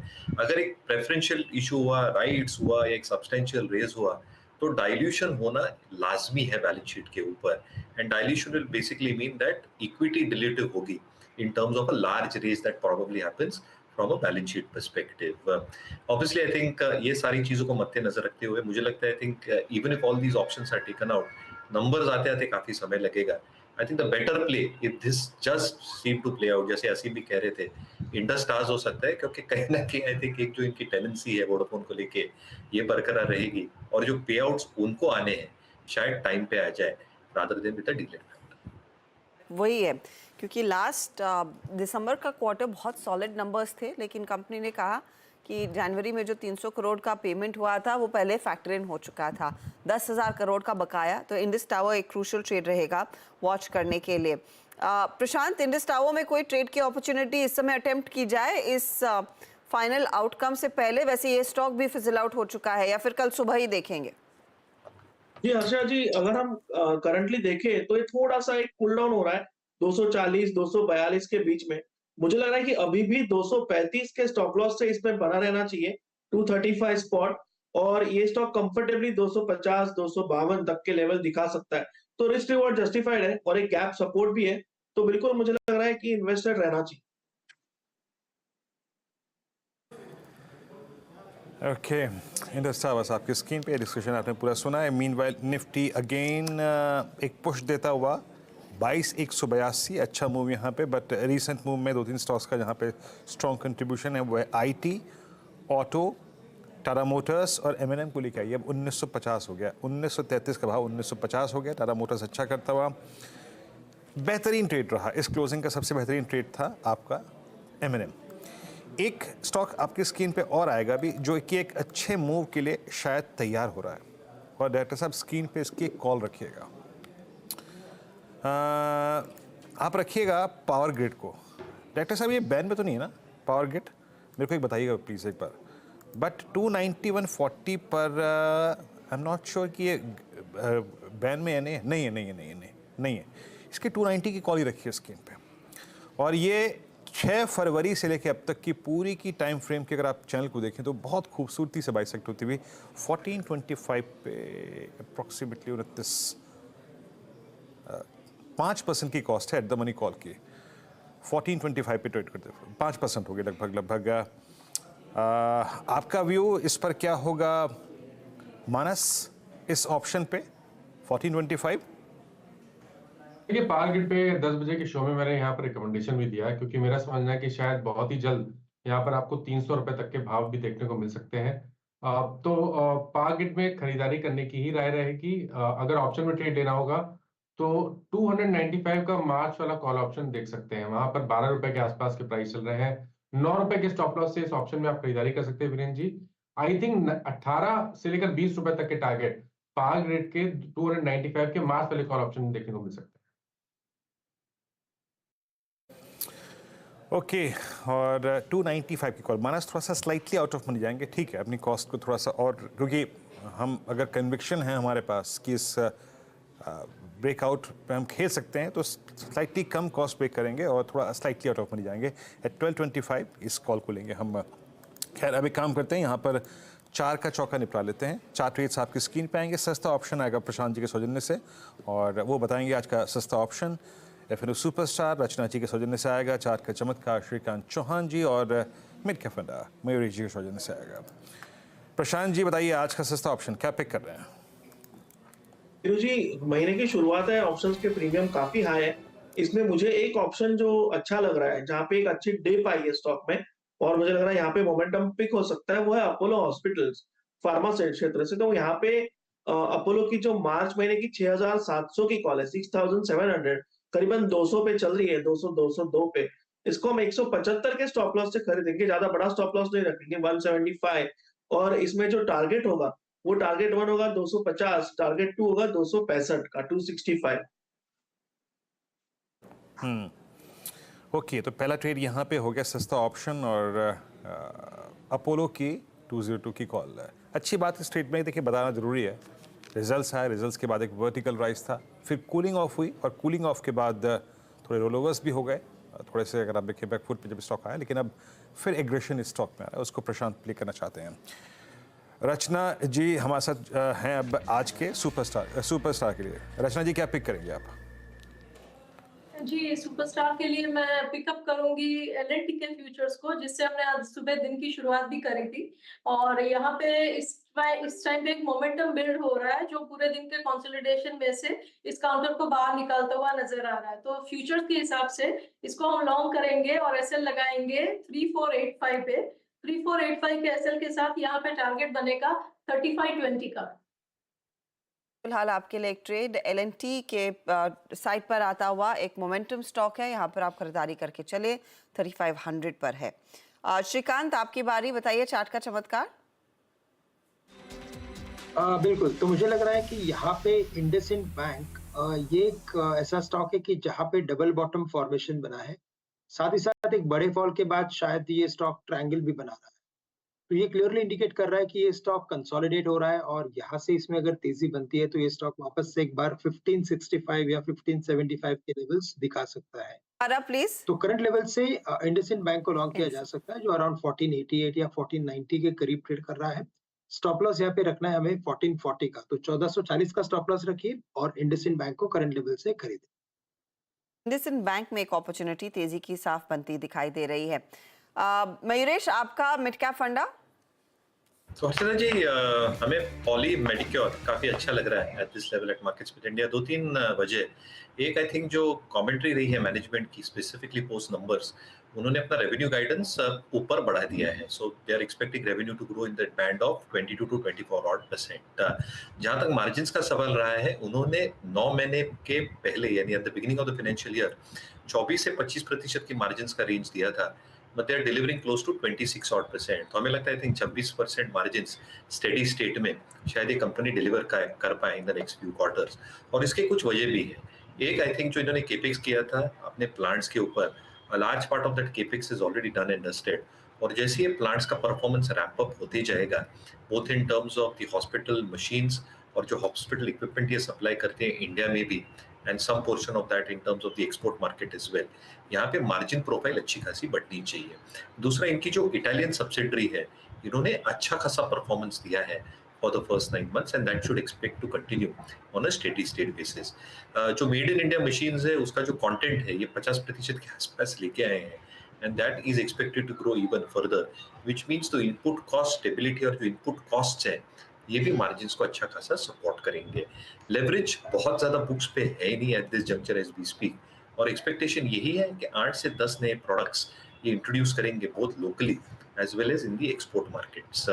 मुझे लगता है overall from a numbers perspective अच्छी खासी प्लेस्ड है company to deliver these numbers, और बेस ऑन बेस भी अगले साल as the new plants ramp up शायद वॉल्यूम्स अच्छे खासे इंप्रूव हो along with the good operating leverage, because अच्छी खासी मार्जिन्स में जो एक पहले हमने फॉल देखी थी दैट इज गॉट जेस्टेटेड। तो पॉली मेडिक्योर में एक अच्छा खासा एक 15 से 18% के हम अपसाइड देख रहे हैं, 1520 का स्टॉप लॉस। एक क्लियर डिस्क्लेमर, ये स्टॉक मेरे पर्सनल होल्डिंग में नहीं है, क्लाइंट्स को रिसर्च नोट द्वारा बिल्कुल बताया गया, क्लाइंट्स के पास इसकी होल्डिंग हो सकती है। ओके, तो पॉली मेडिक्योर पर एक पर्सपेक्टिव तेजी का बन रहा है। चलिए मैं फटाफट से ट्रेड्स आपके लिए दोहरा देती हूँ। शुरुआत हमने की अपोलो हॉस्पिटल के साथ, 6700 का कॉल लेने की सलाह प्रशांत ने दी है, जो 202 पर था, 205 पर है इस समय। 250 के टारगेट्स रहेंगे, 175 का स्टॉप लॉस लगाइएगा। एलएनटी पर एक बाय कॉल दिया है रचना जी ने, 3520 का टारगेट, 3485 का स्टॉप लॉस।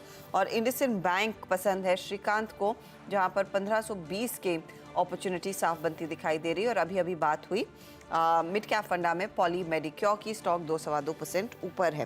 तो ये हैं वो 4 का चौका वाले ट्रेड्स। लेकिन लेकर आते हैं ये टाटा मोटर्स आपकी स्क्रीन पर, जिस पर रचना वैद ने कार्यक्रम की शुरुआत में एक ट्रेड दिया था 962 के लेवल्स, और इस पर लगाइएगा आप यहाँ टारगेट हिट की मोहर, क्योंकि वो 960 के ऊपर स्टॉक ट्रेड करता हुआ दिखाई दिया है। रचना जी, एक और ट्रेड जो अपने लेवल्स को अचीव कर चुका है, अब इसमें ट्रेल करने का इरादा?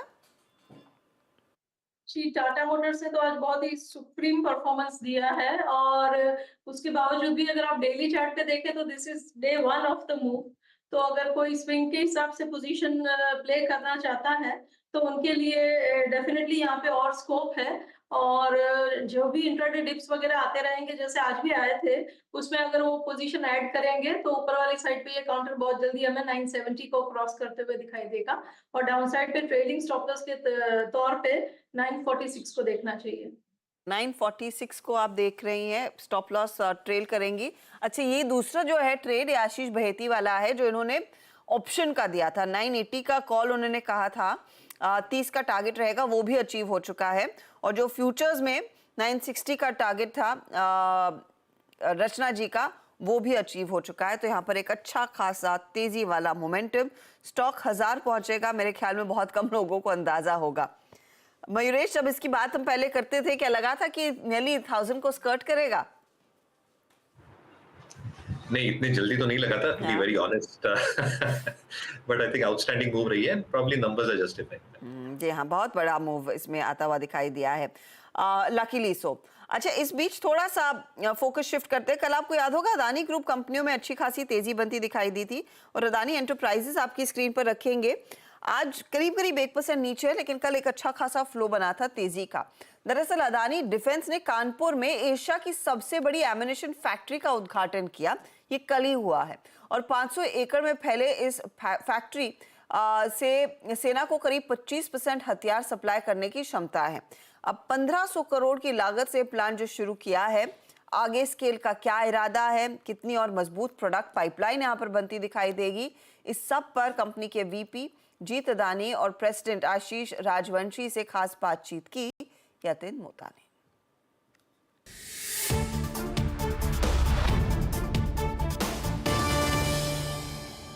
हम यूपी के डिफेंस कॉरिडोर में हैं, कानपुर में, और अदानी डिफेंस के सीईओ आशीष हमारे साथ हैं, और अदानी प्रमोटर फैमिली से हमारे साथ जीत अदानी मौजूद हैं।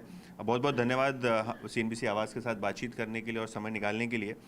जीत, आपसे सबसे पहले सवाल पूछना चाहूँगा, ये जो अदानी एंटरप्राइजेस के अंदर जो डिफेंस का कारोबार है और जो अपॉर्चुनिटी की बात आपने की मेक इन इंडिया प्रोग्राम के अंदर या एक्सपोर्ट अपॉर्चुनिटी, क्या लगता है क्या साइज़ होगी अपॉर्चुनिटी की, और किस हिसाब से अदानी ग्रुप यहाँ डिफेंस कॉरिडोर में इन्वेस्टमेंट करने वाला है? अभी इंडिया, और जैसे अभी हम देख रहे हैं कि जैसे जियोपॉलिटिकल क्लाइमेट है वर्ल्ड में कि, और सप्लाई चेन डिसरप्शंस है, तो इसमें ये नीड और भी जस्टिफाई हो रही है। दिस इज़ द रीज़न कि हमने ये बिज़नेस क्यों चालू किया था, कि वी वांटेड टू कि हम गवर्नमेंट एंड इंडिया के नीड से कैसे अलाइन हो सकता है। अभी ये बिज़नेस एक ऐसा टाइप का बिज़नेस है जिसमें काफ़ी लॉन्ग टेल जेस्टेशन हो सकता है, लेकिन जब बिज़नेस का एक certain scale and inflection point आता है तब हॉकी स्टिक अप्रोच होता है कि सडनली आप देखोगे ग्रोथ विल बी मल्टीफोल्ड। हमको ऐसा लगता है कि हम एक ऐसे स्टेज पे है आज जहाँ पे हमारी कैपेबिलिटीज़, हमारे प्लेटफॉर्म और जो हमने डेवलपमेंट एंड पार्टनरशिप्स की है कि हमारे पास आर्म फोर्सेस को ऑफर करने के लिए अक्रॉस द रेंज सॉल्यूशंस है, बी एट के सर्वेलेंस, रिकॉनेसेंस, इंटेलिजेंस है, या फिर एम्यूनिशन है, या फिर आर्म्स है। आशीष, आपके साथ बातचीत करते हैं, और जो करंट ऑर्डर्स आपके हाथ में है उसके बारे में हमको बताइए। और ये जो कानपुर की फैसिलिटी है, यहाँ आपने कहा था कि 25% ऑफ इंडियन आर्म फोर्सेस की जो रिक्वायरमेंट है एम्यूनिशन की, वो आप मीट कर सकते हैं, इतनी कैपेसिटी यहाँ आप लगाने वाले हैं। तो इस प्रोजेक्ट के बारे में बताइए, कितना निवेश होगा और ओवरऑल ऑर्डर फ्लोज कैसे हैं डिफेंस सेक्टर से आपको? ये फैसिलिटी हर प्रकार के एम्यूनिशन पे फोकस करेगी, small calibre, medium calibre, large calibre. आज इंडिया में 700 मिलियन राउंड का रिक्वायरमेंट है स्मॉल कैलिबर एम्यूनिशन का, जिसमें से 300 से 400 मिलियन राउंड OFB सर्व करता है और बाकी राउंड्स इंपोर्ट होते हैं जी। तो 300 मिलियन राउंड का तो इमीडिएट अपॉर्चुनिटी है, जो कोई पब्लिक सेक्टर या प्राइवेट सेक्टर कंपनी इन्वेस्ट करती है तो उसको ले सकती है। उसके अलावा अब जो रशिया यूक्रेन हो रहा है, इजराइल हमास हो रहा है, ग्लोबल मार्केट में भी इस समय एम्यूनेशन का बहुत ज़्यादा डिमांड है। यहाँ पे हम लोगों ने पहले फेज़ में 150 मिलियन राउंड का प्रोडक्शन किया है। इसको हम स्केल अप करके 300 मिलियन तक लेके जाएंगे। बट इसके साथ साथ हमारा कंस्ट्रक्शन लार्ज कैलिबर 155 आर्टिलरी और 125 APFSDS टैंक का शुरू हो चुका है। और क्या ये मानना फेयर रहेगा कि इनिशियल डेज हैं तो जो डोमेस्टिक मार्केट है यहाँ ही सबसे पहले कॉन्ट्रैक्ट्स लेने की कोशिश हो, यहाँ ऑर्डर बुक बनाने की कोशिश हो, या साइड बाय साइड आपको लगता है कि एक्सपोर्ट मार्केट भी मैच्योर हो गया है आपकी कंपनीज के लिए ताकि आप एक्सपोर्ट मार्केट्स में भी एंटर कर सकें? नहीं, डेफिनेटली एक्सपोर्ट मार्केट्स भी हम कर ही रहे हैं। सो एज यू नो, जो हमारा मेल ड्रोन प्लेटफॉर्म है दृष्टि, वो ऑलरेडी हमें before we supplied to Indian arm forces हमने एक्सपोर्ट किया था। सो दैट वाज कि दोनों मार्केट्स आर ऑलवेज इवॉल्विंग, कि कहाँ पे नीड है उसके ऊपर है।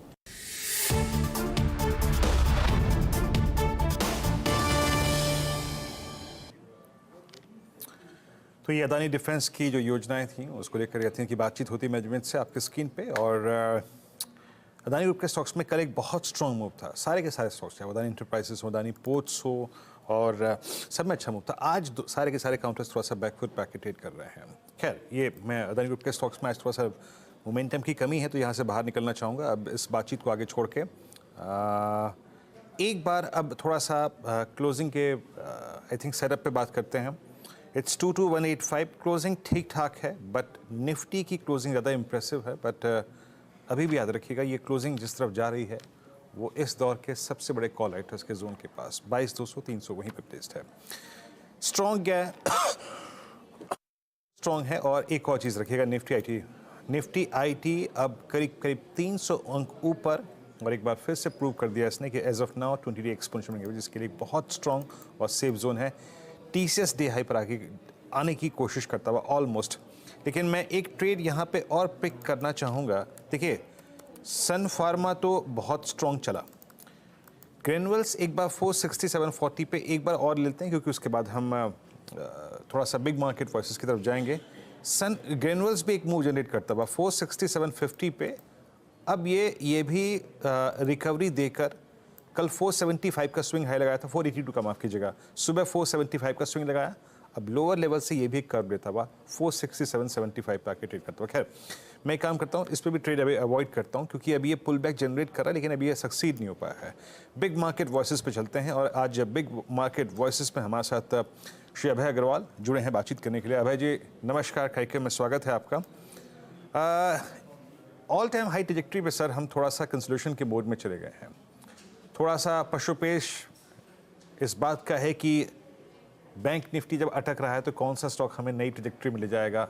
आईटी भी थोड़ा सा बैकफुट पे आ रहा है, थोड़ा सा कंसोलिडेशन चल रहा है, बट मोर लेस ये अभय जी आपको रेंज लग कैसी रही है पिछले कुछ सेशंस में या फिर पिछले कुछ समय में जो आपसे मेरी वार्तालाप हुई है? आप थोड़ा सा कॉशियस हैं मार्केट्स पे, यहाँ पे थोड़ा सा प्रॉफिट्स को कैश में कन्वर्ट करने में ध्यान दें, और किन स्पेसेस में आप कंफर्टेबल हैं लॉन्ग साइड पे वो भी बताइए। जी नमस्कार वीरेंद्र। मुझे अब ये लग रहा है कि ये एक बाय ऑन डिप्स मार्केट है क्लियरली, क्योंकि इन्वेस्टर्स जो हैं स्पेशली जो लंबे समय तक अपना पैसा इन्वेस्ट करना चाहते हैं, और अभी भी काफी ऐसे इन्वेस्टर्स हैं वीरेंद्र, हमारे डोमेस्टिक इन्वेस्टर्स और फॉरेन इन्वेस्टर्स जो अभी भी काफी कैश एलोकेशन लेके बैठे हैं इंडिया में इन्वेस्ट करने के लिए, पर अब कर नहीं पाए हैं क्योंकि उनका एक्सपेक्टेशन था कि एक मार्केट में 5-8-10% का करेक्शन आएगा तो तब इन्वेस्ट कर लेंगे। अब वो भी मुझे लग रहा है थोड़े इम्पेशेंट हो रहे हैं, क्योंकि एक तो उनको करेक्शन दिख नहीं रहा है और दूसरी तरफ छोटा करेक्शन आता है तो वो भी इमीडिएटली रिकवरी आ जाती है वहां से। तो एक जो मूड इंडिया को लेके बन रहा है वीरेंद्र, वो मुझे ऐसा लग रहा है कि एक बाय ऑन डिप्स मार्केट है, जहां पे इन्वेस्टर्स जिनके पास कैश है और जो अपनी एक स्टॉक की लिस्ट लेके बैठे हैं वो उन स्टॉक्स में पोजीशन ऐड कर रहे हैं। तो इसकी वजह से एक रेंज बाउंड मार्केट भी है, क्योंकि लेने वाले भी नीचे हैं और ऊपर में जो ऑलरेडी जिन्होंने अच्छा प्रॉफिट देखा है पिछले इस फाइनेंशियल ईयर में, और हम फाइनेंशियल ईयर का एंड जोन में है अभी, तो वो थोड़ी प्रॉफिट बुकिंग भी कर रहे हैं और अपना सेक्टर रोटेशन भी कर रहे हैं वीरेंद्र। तो जो काफी थीम्स थी जो चली मुझे लगता है कि अगले 6 महीने 9 महीने में उनमें थोड़ी लगाम लगेगी। ऐसा नहीं है कि वो स्टॉक्स बहुत शार्प करेक्ट हो जाएंगे, पर जो रिटर्न हमने देखी उन थीम्स में वो थोड़ा स्लो डाउन होगी और जो दूसरे सेक्टर्स हैं वो पिकअप करेंगे। मेरा एक्सपेक्टेशन नहीं है फाइनेंशियल सर्विसेज या बैंक्स, लार्ज बैंक से ज्यादा आउट परफॉर्मेंस का। मुझे लगता है उसमें छोटे बैंक, छोटे एनबीएफसी आउट परफॉर्म करेंगे। पर एक रोटेशन जो हम देख रहे हैं अभी क्लियरली दिख रहा है आईटी सर्विसेज की तरफ, और दूसरा थोड़ा बहुत फार्मा की तरफ जो मैं देख पा रहा हूँ, और ऑटोज में भी मुझे लगता है कि अभी कैपिटल डिप्लॉय होता रहेगा। तो ये 3 सेक्टर मुझे लगता है जो अब रैली को ड्राइव करेंगे अब जब न्यू हाइज बनेंगे। और जो पुराने सेक्टर्स हैं जिन्होंने अभी तक परफॉर्म नहीं किया, मुझे ऐसा कोई ट्रिगर नहीं लग रहा है कि वो सडनली परफॉर्म करने लगेंगे। अच्छा, ऑटो का जिक्र आपने किया यहाँ पर सर, ऑटो में कोई खास धड़ा जिसको लेके आप काफ़ी पॉजिटिव हैं, क्योंकि पैसा तो सबने बना के दिया। बात करते करते आपसे स्क्रीन पे सर आप यकीन मानो M&M ऑल टाइम हाई पे, Tata Motors all time high पे, बजाज ऑटो, हीरो मोटोकॉर्प पहले भी ऑल टाइम हाई पे हैं, आज अपोलो टायर्स बैकफुट पे हैं। तो एग्जैक्टली पूरा ऑटो या फिर ऑटो को बाइसेक्ट करके आप टायर, बैटरीज या फिर खास वो कंपनियां जो ईवी पे आधारित हैं, या फिर two wheeler passenger vehicle segment, कोई खास तबका जिस पे आप ज़्यादा आई थिंक झुकाव रखते हैं इस वक्त? देखिए, इसमें एक जो ऑटो सेगमेंट को हम देखते हैं वीरेंद्र, वो 3 भागों में बांटते हैं उनको। एक है टू व्हीलर मोटरसाइकिल और स्कूटर बोथ, और उसमें ईवी की काफी जबरदस्त बूम है और अभी भी अर्ली स्टेजेस है, क्योंकि 50% ऑफ सेल जो अभी टू व्हीलर की हो रही है वो ईवीज की हो रही है, पर अगर टोटल मार्केट साइज वो अभी भी 5-8% के रेंज में ही है। तो एक बहुत लंबा प्ले है ईवी टू व्हीलर में। पैसेंजर व्हीकल्स की सेल्स अगेन बूम कर रही है, और सारी कंपनीज का ध्यान है कि वो कैसे अच्छे और मैं महंगे नहीं कहूंगा, पर सस्ते वाले जो मॉडल्स हैं उसमें भी किसी का इंटरेस्ट नहीं है। तो जो मॉडल्स नए लॉन्च हो भी रहे हैं वो भी 10 लाख की रेंज के ऊपर ही लॉन्च हो रहे हैं और अच्छी डिमांड है उनमें। और तीसरा जो सेगमेंट है कमर्शियल व्हीकल्स का, वो अभी भी थोड़ा स्ट्रगल कर रहा है, पिकअप है उसमें, पर जो भी बायर होता है कमर्शियल व्हीकल्स का वीरेंद्र, वो कोशिश करता है कि जितना चला लें उतना चला लें। तो उसमें रिप्लेसमेंट की जो डिमांड है अभी वो आ रही है, पर थोड़ी स्लो है। तो इन 3 जोन में देखूंगा तो जो टू व्हीलर जो है मुझे इमीडिएट अट्रैक्टिव दिख रहा है, क्योंकि एक प्राइस पॉइंट बहुत अफोर्डेबल है, फाइनेंसिंग इजीली अवेलेबल हो रही है, और एक सपना होता है कि टू व्हीलर तो हो। तो टू व्हीलर जो सेल्स है मैं एक्सपेक्ट करता हूं कि काफी रोबस्ट रहेंगी, और उसमें भी जो एग्जिस्टिंग प्लेयर्स हैं वो ईवी में अब मार्केट शेयर बढ़ा रहे हैं।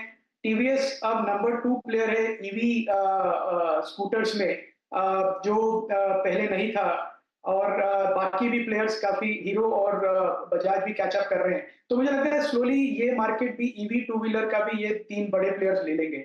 एक्सपोर्ट्स के नंबर्स भी उनके अच्छे हैं, तो मुझे लगता है कि टू व्हीलर का जो स्पेस है ये अच्छा परफॉर्म करेगा। पैसेंजर व्हीकल कॉम्पिटिटिव है, पर टाटा मोटर्स ने बहुत अच्छे प्रोडक्ट्स लॉन्च करके सर्विस के थ्रू बहुत अच्छा अपना एक मार्केट प्रेजेंस क्रिएट किया है, जिसका उसको रिवॉर्ड मिल रहा है। और मारुति मैं कहूंगा एक डार्क हॉर्स है, again strong product portfolio, perform नहीं किया है, पर मुझे लगता है it is due for a catchup rally.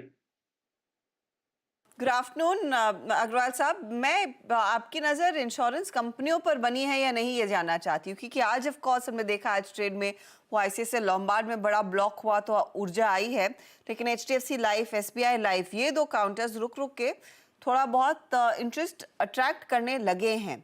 क्या वो बुरा दौर इन कंपनियों जो स्पेशली स्टॉक के अंडर परफॉर्मेंस का था वो बीत गया है? अब वैल्यूएशन वाइज कुछ अट्रैक्टिव लगने लगे हैं? क्या अर्निंग्स में कुछ रिकवरी आएगी? क्योंकि एलआईसी एक स्ट्रॉन्ग स्टोरी उभर कर आई है नंबर्स के बाद से नंबर्स तक जिस तरह का परफॉर्मेंस हमने देखा, लेकिन ये निजी प्लेयर्स कैसे पॉइज्ड है?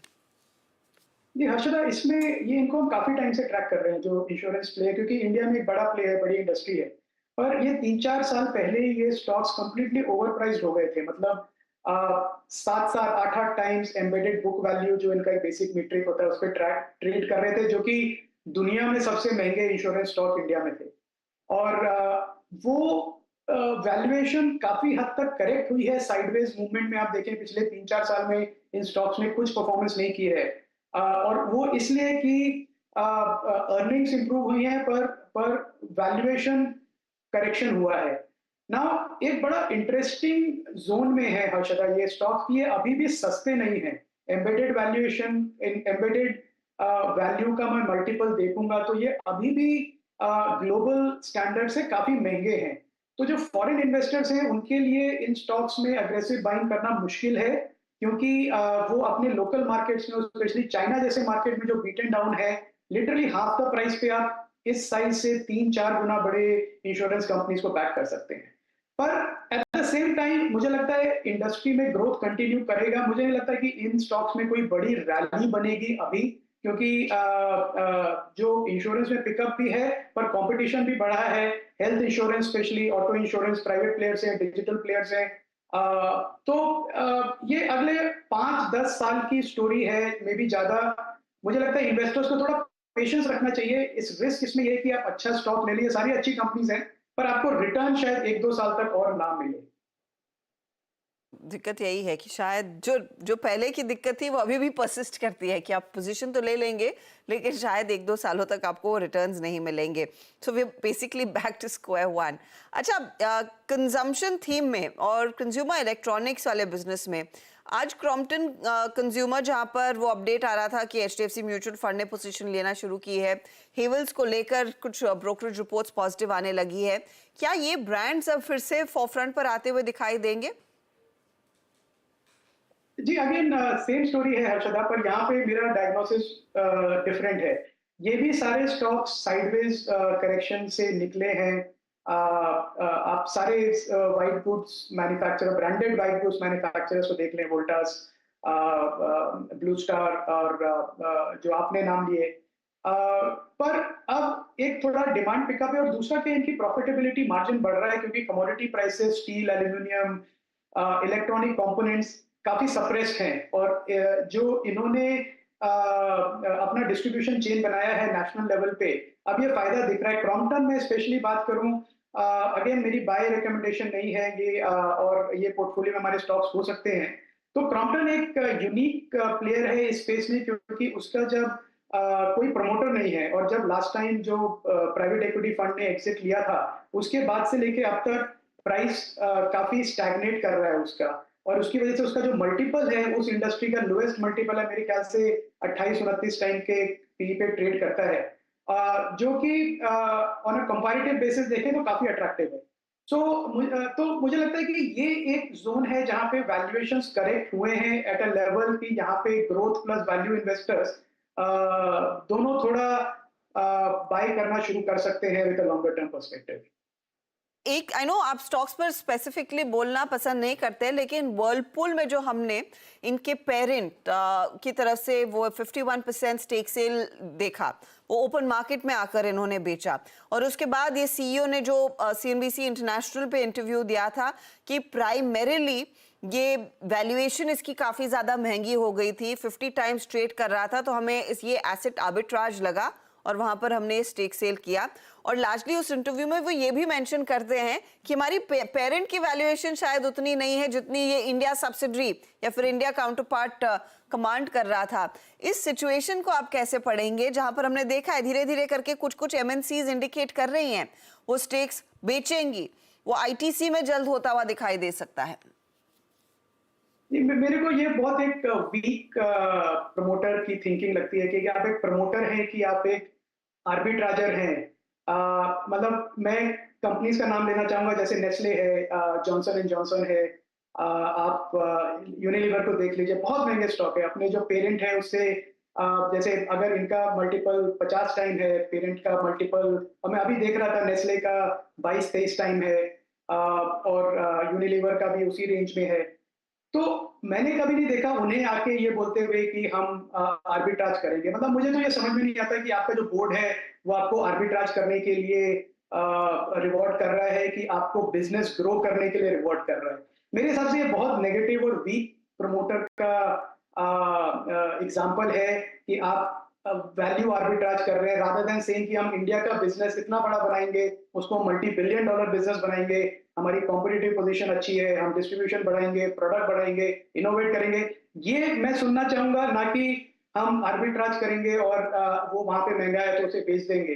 तो ये मुझे लगता है एक वन ऑफ इवेंट है हर्षदा। मैं जितना मैं एमएनसीज को देखता हूँ, आई थिंक एमएनसीज काफी पॉजिटिव है इंडिया पे, एक लंबे समय की ग्रोथ स्टोरी की तरह देखते हैं, मार्केट में इन्वेस्ट करना चाहते हैं, कैपेक्स करना चाहते हैं। तो ये मेरे ख्याल से एट बेस्ट ये जो वर्लपूल ने किया इसको इग्नोर कर देना चाहिए इन्वेस्टर्स को। ये एक एक्स्ट्राऑर्डिनरी एग्जांपल है, उससे ज्यादा इसका कोई मीनिंग नहीं है। लेकिन अगर मैं एक वर्लपूल की इन्वेस्टर हूं और अगर पेरेंट की तरफ से इस तरह के बयान आने चाहिए, क्या वाकई में मुझे स्टॉक रखना चाहिए अपने पोर्टफोलियो में? ये देखिए, वैल्यूएशन एक्सपेंसिव है, वर्लपूल की प्रोडक्ट पोर्टफोलियो अच्छा है और हर तरह से वो अच्छा है। तो जो उन्होंने बेचा भी अब्सॉर्ब भी हो गया, फाइनेंशियल इन्वेस्टर्स को भी एक अपॉर्चुनिटी मिली लार्ज लॉट लेने की। तो आई मीन स्टॉक स्पेसिफिक तो मैं नहीं कह सकता, पर मुझे नहीं लगता कि किसी जस्ट बिकॉज पेरेंट को एक वैल्यूएशन आर्बिट्राज करने का मौका मिला तो उन्होंने बेच दिया, तो उसकी वजह से इन्वेस्टर को निकल जाना चाहिए। अभय जी, आपका जवाब मेरे को बहुत सुंदर लगा, यकीन मानिए। मैं सच कह रहा हूँ, आज सुबह से मैं यही आई थिंक जवाब ढूंढ रहा था लिटरली, और मेरे को लग रहा है कि इस घटनाक्रम के बाद वोल्टास का दौर आ गया। मैं आज स्क्रीन पे बोल रहा हूँ, आई थिंक 1113 का भाव है जनाब, देखना यही स्टॉक चल के दिखाएगा। इसकी प्लेसमेंट, आज इसका प्राइस बटन कह रहा है कि आई विल डिलीवर नाउ। याद रखिएगा, वोल्टास अब मैं आपको बता रहा हूँ, आई मीन टेक्निकल वाइज 4 मई 2022 को इसका एक ब्रेकडाउन पॉइंट था, जब इसने अपनी एक पोस्ट कोविड चैनल को ब्रीच किया था। उसके बाद चला गया, ये बहुत पेनफुल दौर में रहा। बट आज इस स्टॉक ने, चाहे वो आप टेक्निकली कह लीजिए, चाहे वो डेरिवेटिव्स के हिसाब से कह लीजिए, एक स्ट्रॉन्ग सिग्नल दिया है कि मैं अब नई ट्रेजेक्ट्री में, जिस ट्रेजेक्ट्री में मैंने अपने ऑल टाइम हाई को छुआ था, उसमें आने को तैयार हूँ। मैं कन्विक्शन के साथ कह रहा हूँ, मैं डेटा के आधार पे कह रहा हूँ, नॉट जस्ट बाय कॉल, ये कन्विक्शन मुझे लग रहा है। मीनवाइल जो M&M का हमने ट्रेड लिया था वो अब डे हाई पर आ गया, ऑल टाइम हाई पे आ गया, शानदार मूव दे रहा है यहाँ पर, दिन के सर्वोच्च स्तर पे आ गया। अच्छा अभय जी, अभी हम रियल स्टेट स्पेस में अब प्रीवियस हाइज को रीगेन होता हुआ देख रहे हैं। Just putting instance of Godrej properties 2503 यानी अक्टूबर 2021 के प्रीवियस हाई को मैच करता हुआ। DLF की मैनेजमेंट से आज हम मुखातिब हो रहे थे सुबह सुबह, अगले 2-3 साल के लिए उनके पास इतना स्ट्रॉन्ग कन्विक्शन है कि पूछिए मत। अभी रियल स्टेट में और कितना मूव बाकी है सर? अभी मुझे लगता है जो एक वीरेंद्र, इसको देखें, रियल एस्टेट जो ग्लोबली जो स्टॉक्स वैल्यू होते हैं वो as a multiple to core book value करते हैं उनको, और जो बुक वैल्यू है उनकी वो लेते हैं जो उनके पास land assets inventory, unsold inventory है, उसका मार्केट वैल्यू कितना है, मोटा मोटा उसको कैलकुलेट करके बुक वैल्यू निकालते हैं और उसका एक मल्टीपल देते हैं जो रेंज कर सकता है in a bullish market around 2 times और in a bearish market about 1 to 1.5 times. तो अभी क्या हुआ है कि रियल एस्टेट सेक्टर के लिए 2 अच्छी चीजें हुई। एक तो वो ऑलरेडी हम एक बुलिश मार्केट में हैं, तो मल्टीपल बढ़ा है बुक वैल्यू का, और दूसरा बुक वैल्यू भी बढ़ी है क्योंकि जो जैसे जैसे प्राइसेस बढ़ रहे हैं उनकी unsold inventory, under development inventory और लैंड बैंक तीनों की वैल्यू बढ़ रही है। तो जो ये रीएडजस्टमेंट था वैल्यूएशन का वीरेंद्र, वो ऑलरेडी हो गया है, लार्जली 80% मैं कहूंगा हो गया है। और अब इसके बाद से भी मैं पॉजिटिव हूँ इस सेक्टर पे, क्योंकि मुझे लगता है इंडिया में अभी भी रेसिडेंशियल स्पेशली बहुत ज्यादा अंडर ओनरशिप है, और जब मार्केट डिप्रेस होता है, रियल एस्टेट कोई रिटर्न नहीं देता, जिसने आप 2010 से लेके 2020-22 तक रियल एस्टेट के प्राइसेस लार्जली बड़ी सिटीज में फ्लैट थे, तो उस इन्वायरमेंट में कौन इन रियल एस्टेट लेना चाहेगा। और पर वो जो साइकिल रिवर्स होती है, जब वो अपट्रेंड में जाती है तो वो भी फिर जोर से जाती है क्योंकि अंडर ओनरशिप बहुत ज्यादा होती है। तो हम एक उसी early stage of cycle reversal में है, जहां पे मुझे लगता है कि जो एसेट प्राइसेस बढ़ेंगे उसकी वजह से इनकी बुक वैल्यू बढ़ेगी और मल्टीपल हाई रहेगा। तो मुझे लगता है यहां से भी ये stocks over next 2-3 years double हो जाएं, I will not be surprise. ये एक अच्छा प्ले है, पर इन्वेस्टर्स को बस ये देखना चाहिए कि वो किस तरह के डेवलपर को बैक कर रहे हैं, क्योंकि इस इंडस्ट्री में trust, timely delivery, financial management, over leveraging, ये सारी चीजें भी इंपॉर्टेंट हैं इन्वेस्टर्स को देखने के लिए। अग्रवाल साहब, बहुत बहुत शुक्रिया हमारे लिए समय निकालने के लिए। Have a good evening. चलिए लेंगे अब एक जायजा कि मार्केट में डीलर्स के रेडार पर कौन कौन से ट्रेड्स आ रहे हैं। By the way, mid cap index 80 point की ही गिरावट दिखा रहा है इस समय। निफ्टी बैंक कोशिश कर रहा है पॉजिटिव टेरिटरी में आने की, तो डे लो से अब स्थिति काफी बेहतर आपको दिखाई देगी। यतिन हमारे साथ स्टूडियो में जुड़ गए हैं। यतिन, बताइए डीलिंग रूम में किन स्टॉक्स पर चर्चा ज्यादा? Good afternoon Harshada. और दो स्टॉक्स जो डीलिंग रूम सबसे ज़्यादा चर्चा में आज ले रहे हैं, श्रीराम फाइनेंस। और देखिए ये स्टॉक इंट्राडे में 7-8% नीचे गया था, थोड़ी बहुत रिकवरी दिखा रहा है।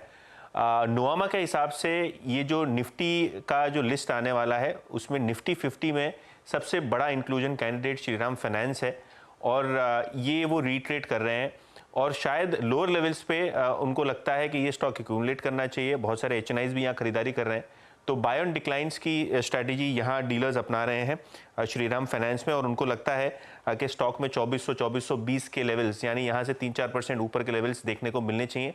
ऑब्वियसली निफ्टी के जो चेंजेस होने वाले हैं वो नेशनल स्टॉक एक्सचेंज किसी भी वक्त अनाउंस कर सकता है, तो नज़र रखिए इस पर्टिकुलर स्टॉक पे।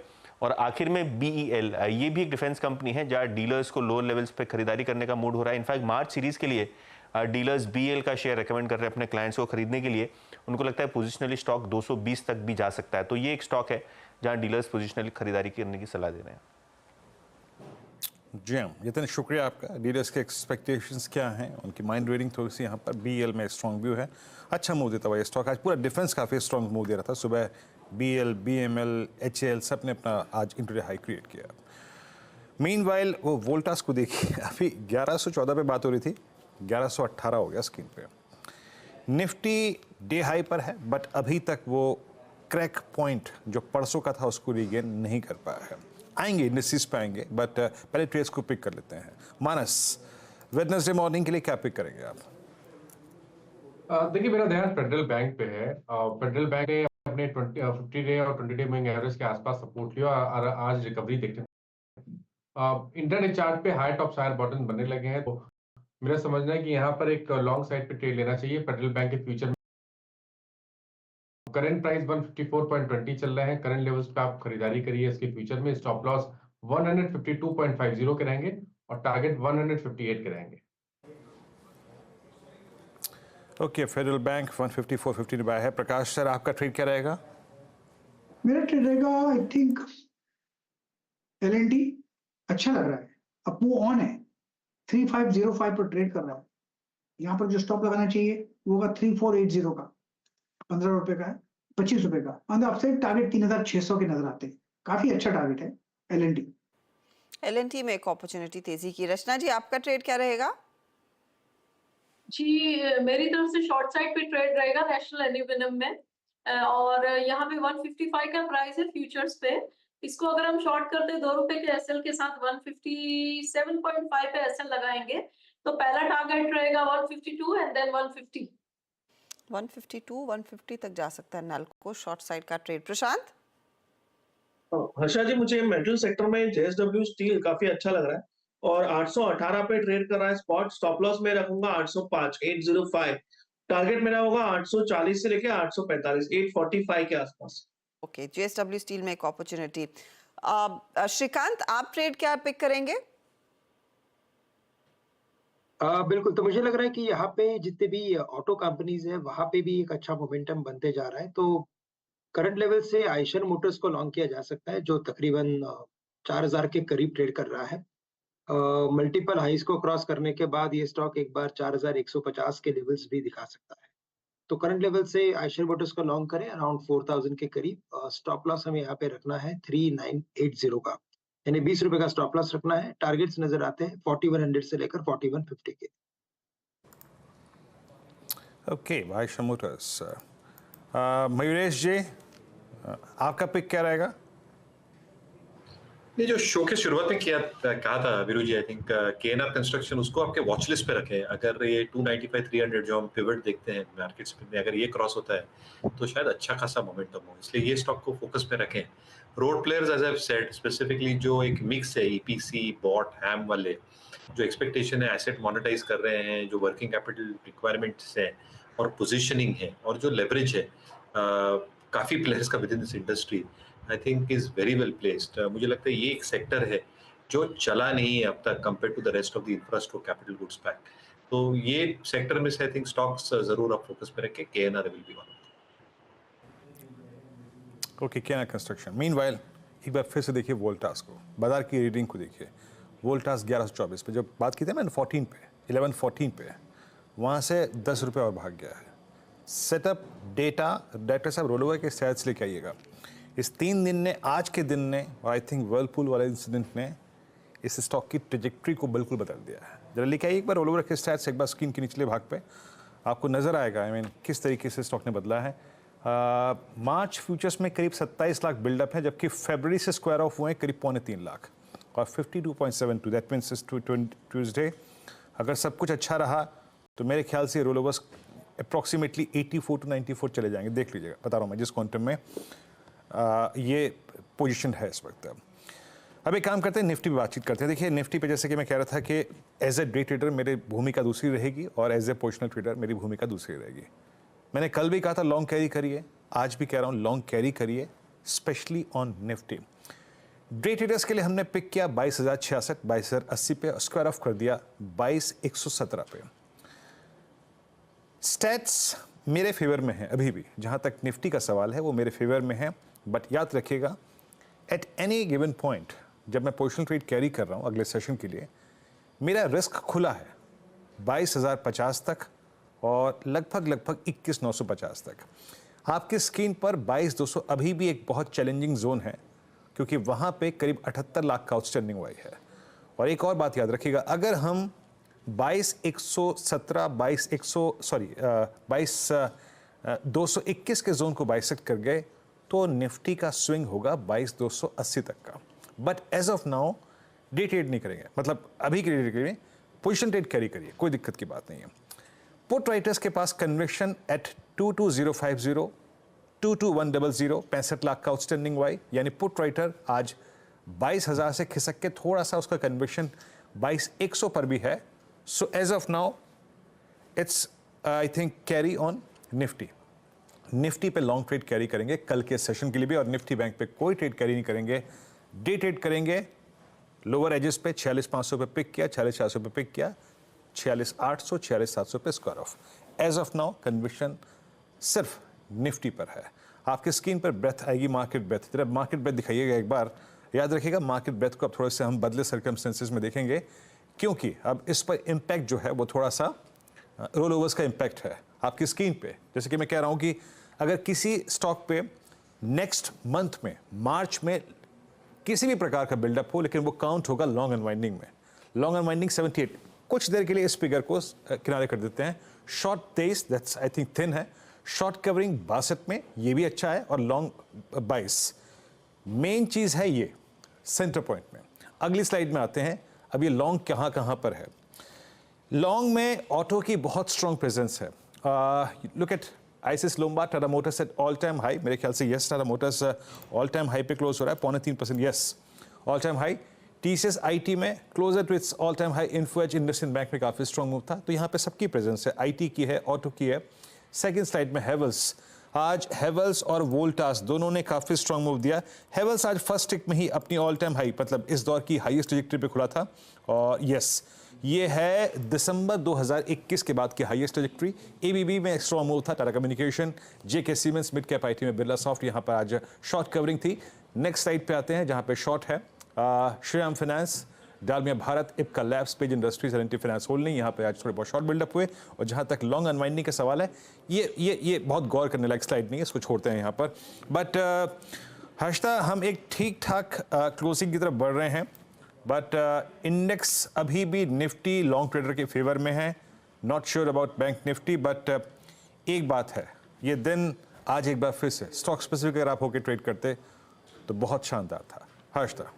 जी हाँ, स्टॉक स्पेसिफिक्स में खूब सारे ट्रेड्स ऐसे मिले हैं जो जमे हैं, लेकिन निफ्टी में जिस तरह का पुल बैक देखने को मिला, हम भले ही 22,218 के हाई तक ना पहुंचे हो, लेकिन 22,198, 96 is not bad at all आज की क्लोज के लिहाज से। जैसे वीरू मेंशन कर रहे थे, निफ्टी बैंक इतना प्रॉमिसिंग नहीं दिख रहा है जितना शायद निफ्टी दिखता हुआ नजर आया हो। और मिड कैप इंडेक्स में भी हमने देखा है कुछ जोश लौटा है। भले ही 42 अंकों की गिरावट पर यह ट्रेड बनता दिखाई दिया हो, लेकिन डे लो से एक अच्छी रिकवरी यहाँ पर भी देखने को मिली। चलिए आपके लिए लेकर आते हैं आज का क्लोज वॉल पर। पहले इंडाइसेस और सेक्टोरल स्थिति क्या है वो स्क्रीन पर आएगी। तो निफ्टी लगभग 75-73 अंकों की बढ़त पर क्लोज दिखाने में कामयाब। 30 अंकों के गेंस निफ्टी बैंक में क्लोजिंग पर आ रहे हैं। निफ्टी आईटी आज थोड़ा सा कंट्रोल में था। टीसीएस जैसे काउंटर्स, HCL टेक जैसे काउंटर्स की तरफ से साथ मिला, इसीलिए निफ्टी आईटी में हमने देखा है करीब 284 अंकों की बढ़त देखने को मिली है। लेकिन दूसरे कुछ और पॉकेट्स जहां पर कुछ स्ट्रेंथ बनी है आज देखिएगा एक बार मेटल इंडेक्स, क्योंकि JSW स्टील, टाटा स्टील जैसे काउंटर्स, इनमें कुछ रिकवरी लौटती हुई दिखाई थी, तो बहुत मामूली सा इजाफा यहाँ पर मेटल इंडेक्स में बनता दिखाई दिया है। ऑटो साइड पर हमने देखा है कुछ इंटरेस्ट आया है, of course Eicher, M&M, Tata Motors जैसे ट्रेड्स, और ऑटो इंडेक्स आप गौर करेंगे तो 128 अंकों की बढ़त पर जाकर टिकता हुआ दिखाई दिया है। ये कुछ वो दिग्गज काउंटर्स हैं जिनकी बल पर दरअसल वो खरीदारी हुई, वो तेजी बनती दिखाई दी है। आज हालांकि लूजिंग एंड पर अगर आप देखें तो of course state bank of India जैसा ट्रेड था, वहां पर बात नहीं बनी। भले ही निफ्टी बैंक थोड़ा सा संभल कर चल रहा है, लेकिन SBI में कुछ तेजी की पोजीशंस नहीं आई हैं। साथ ही साथ एक्सिस बैंक ने आज पार्टिसिपेट नहीं किया है, वो भी एक दिक्कत वाली स्थिति थी आज। और बजाज फाइनेंस में भी हमने देखा है कुछ पोजीशंस हल्की ही रही हैं, तो वो भी एक लूजिंग एंड पर। इनफैक्ट ये स्टॉक तो करीब 1.5% नीचे जाकर क्लोज दिखाने में कामयाब है। तो ये वो काउंटर्स हैं। आपके लिए लेकर आते हैं कुछ वायदे बाजार के ट्रेड्स जो जमे हैं, जहां पर खबरों का इम्पैक्ट भी था। सबसे पहले ऑफ कोर्स वोडाफोन आइडिया आपकी स्क्रीन पर लेकर आएंगे, क्योंकि वोडाफोन आइडिया में कल सुबह में जब हम लौटेंगे बातचीत हो रही होगी कि बोर्ड बैठक में फाइनली फंड रेज के लिहाज से क्या डिसीजन आया है। स्टॉक उससे पहले 5% नीचे। इसके साथ ही अगर आप इंडस टावर भी देख लें तो वहां पर भी आज कुछ मुनाफा वसूली ही होती हुई दिखाई दी है। वो काउंटर भी करीब 2-2.5% नीचे जाकर टिका है। लेकिन आज तेजी में ICICI लोम्बार्ड था, उस बड़े ब्लॉक के बाद जहां पर भारतीय एयरटेल ने हिस्सा बेचा है। स्टॉक 4.5% ऊपर है। हेवल्स में ऑफ कोर्स वो ब्रोकरेज रिपोर्ट का पूरा फायदा बनता दिखाई दिया। ये भी टॉप ट्रेडेड काउंटर, 3-3.25% के गेंस इधर बनते दिखाई दिए हैं। JK सीमेंट में भी हमने देखा एक अच्छी खासी हरकत ऑफ कोर्स रिपोर्ट्स पर आती हुई दिखाई दी। तो ये कुछ काउंटर्स थे जहां पर हमने देखा है खबरों का एक इम्पैक्ट जरूर नजर आया। अच्छा, एक बार लेकर आइएगा आप श्रीराम फाइनेंस का ट्रेड, क्योंकि वो स्टॉक आज इंट्राडे में एक अच्छा खासा करेक्शन दिखा रहा था और फिर जाकर संभला। इनफैक्ट 8-9% नीचे था। लोस पर कुछ खरीदारी आई तो सपोर्ट मिला, वरना हम और भी कमजोर क्लोजिंग देखते इस पर्टिकुलर काउंटर की। तो ऑन द बेल 22,193 के लेवल्स पर निफ्टी जाकर टिक रहा है। 72 अंकों की बढ़त पर निफ्टी बैंक 40 पॉइंट ऊपर, वहां पर मिड कैप इंडेक्स 50 पॉइंट नीचे है। हीट मैप एक बार देख लेते हैं तो आपको समझ में आएगा किस तरह का मार्केट ब्रेथ रहा है आज के ट्रेड का। गिनने वाली संख्या ज्यादा थी, स्पेशली मिड कैप साइड पर, लेकिन आप दिग्गजों में देखें तो तेजी में टाटा मोटर्स, TCS, ट्रेंट जैसे काउंटर्स, टाटा स्टील जैसे काउंटर्स, टाइटन भी। तो टाटा ग्रुप के लिए वैसे एक अच्छा दिन रहा है। सारे इनके स्टॉक्स पॉजिटिव साइड पर एटलीस्ट दिग्गजों में क्लोज होते दिखाई दिए। पावर ग्रिड में एक अच्छा खासा मोमेंटम बनता दिखाई दिया। आयशर में बड़े दिनों बाद तेजी देखने को मिली। भारती में भी तेजी रही है, लेकिन जिसने साथ नहीं दिया वो है SBI, Bajaj finance, hero MotoCorp और ऑफ कोर्स BPCL जैसे ट्रेड्स, जहां पर कल थोड़ी बहुत मुनाफा वसूली शुरू हुई थी, आज फिर वो कंटिन्यू होता हुआ दिखाई दिया है। ये है फिलहाल आपके लिए आज का क्लोज। 22,193 पर वो फाइनल एडजस्टेड क्लोज आ रहा है। अब लेकर आते हैं सीधा सौदा का अपडेट। यहाँ पर क्या सिचुएशन बनी है। फाइनल क्लोज पर नीरज और आशीष के बीच का मुकाबला। सेलो वर्ल्ड 4% ऊपर, TCS, सिगाची और पावर मैक, ये वो काउंटर्स थे जो नीरज ने अपनी टीम में रखे थे तेजी की तरफ। आशीष ने जो स्टॉक्स चुने उसमें CMS इन्फो सिस्टम, आज ऑफ कोर्स वो OFS है, कल दूसरा दिन रहेगा। इंडोस्टार, जुआरी और MCX जैसे ट्रेड्स भी हैं जहां पर हमने देखा बड़ा मोमेंटम बनता दिखाई दिया। तो ये रही आज की स्थिति। तो स्थिति निफ्टी के लिए बेहद शानदार रही। निफ्टी बैंक के लिए इंट्राडे चैलेंजेस थे, बट निफ्टी आईटी ने एक बार फिर से प्रूव किया कि 20 डे में मेरे लिए एज ऑफ नाउ एक बहुत ही स्ट्रॉन्ग और एक अच्छी बेस ट्रैजेक्टरी है। खैर, अब हम धीरे धीरे और नज़दीक आ गए हैं फरवरी की एक्सपायरी के। हर्षता का हरा रंग सुबह सुबह आज आशीष ने डरा दिया था, लेकिन काम आया। निफ्टी के लिए काम आया, निफ्टी बैंक के लिए भले ही ना काम आया हो। लेकिन कल फिर मुलाकात होगी हर्षता मेरी, नीरज जी की, आशीष की और अनुज की सुबह सुबह मॉर्निंग कॉल में, फिर मुनाफे की तैयारी में। तब तक के लिए नमस्कार।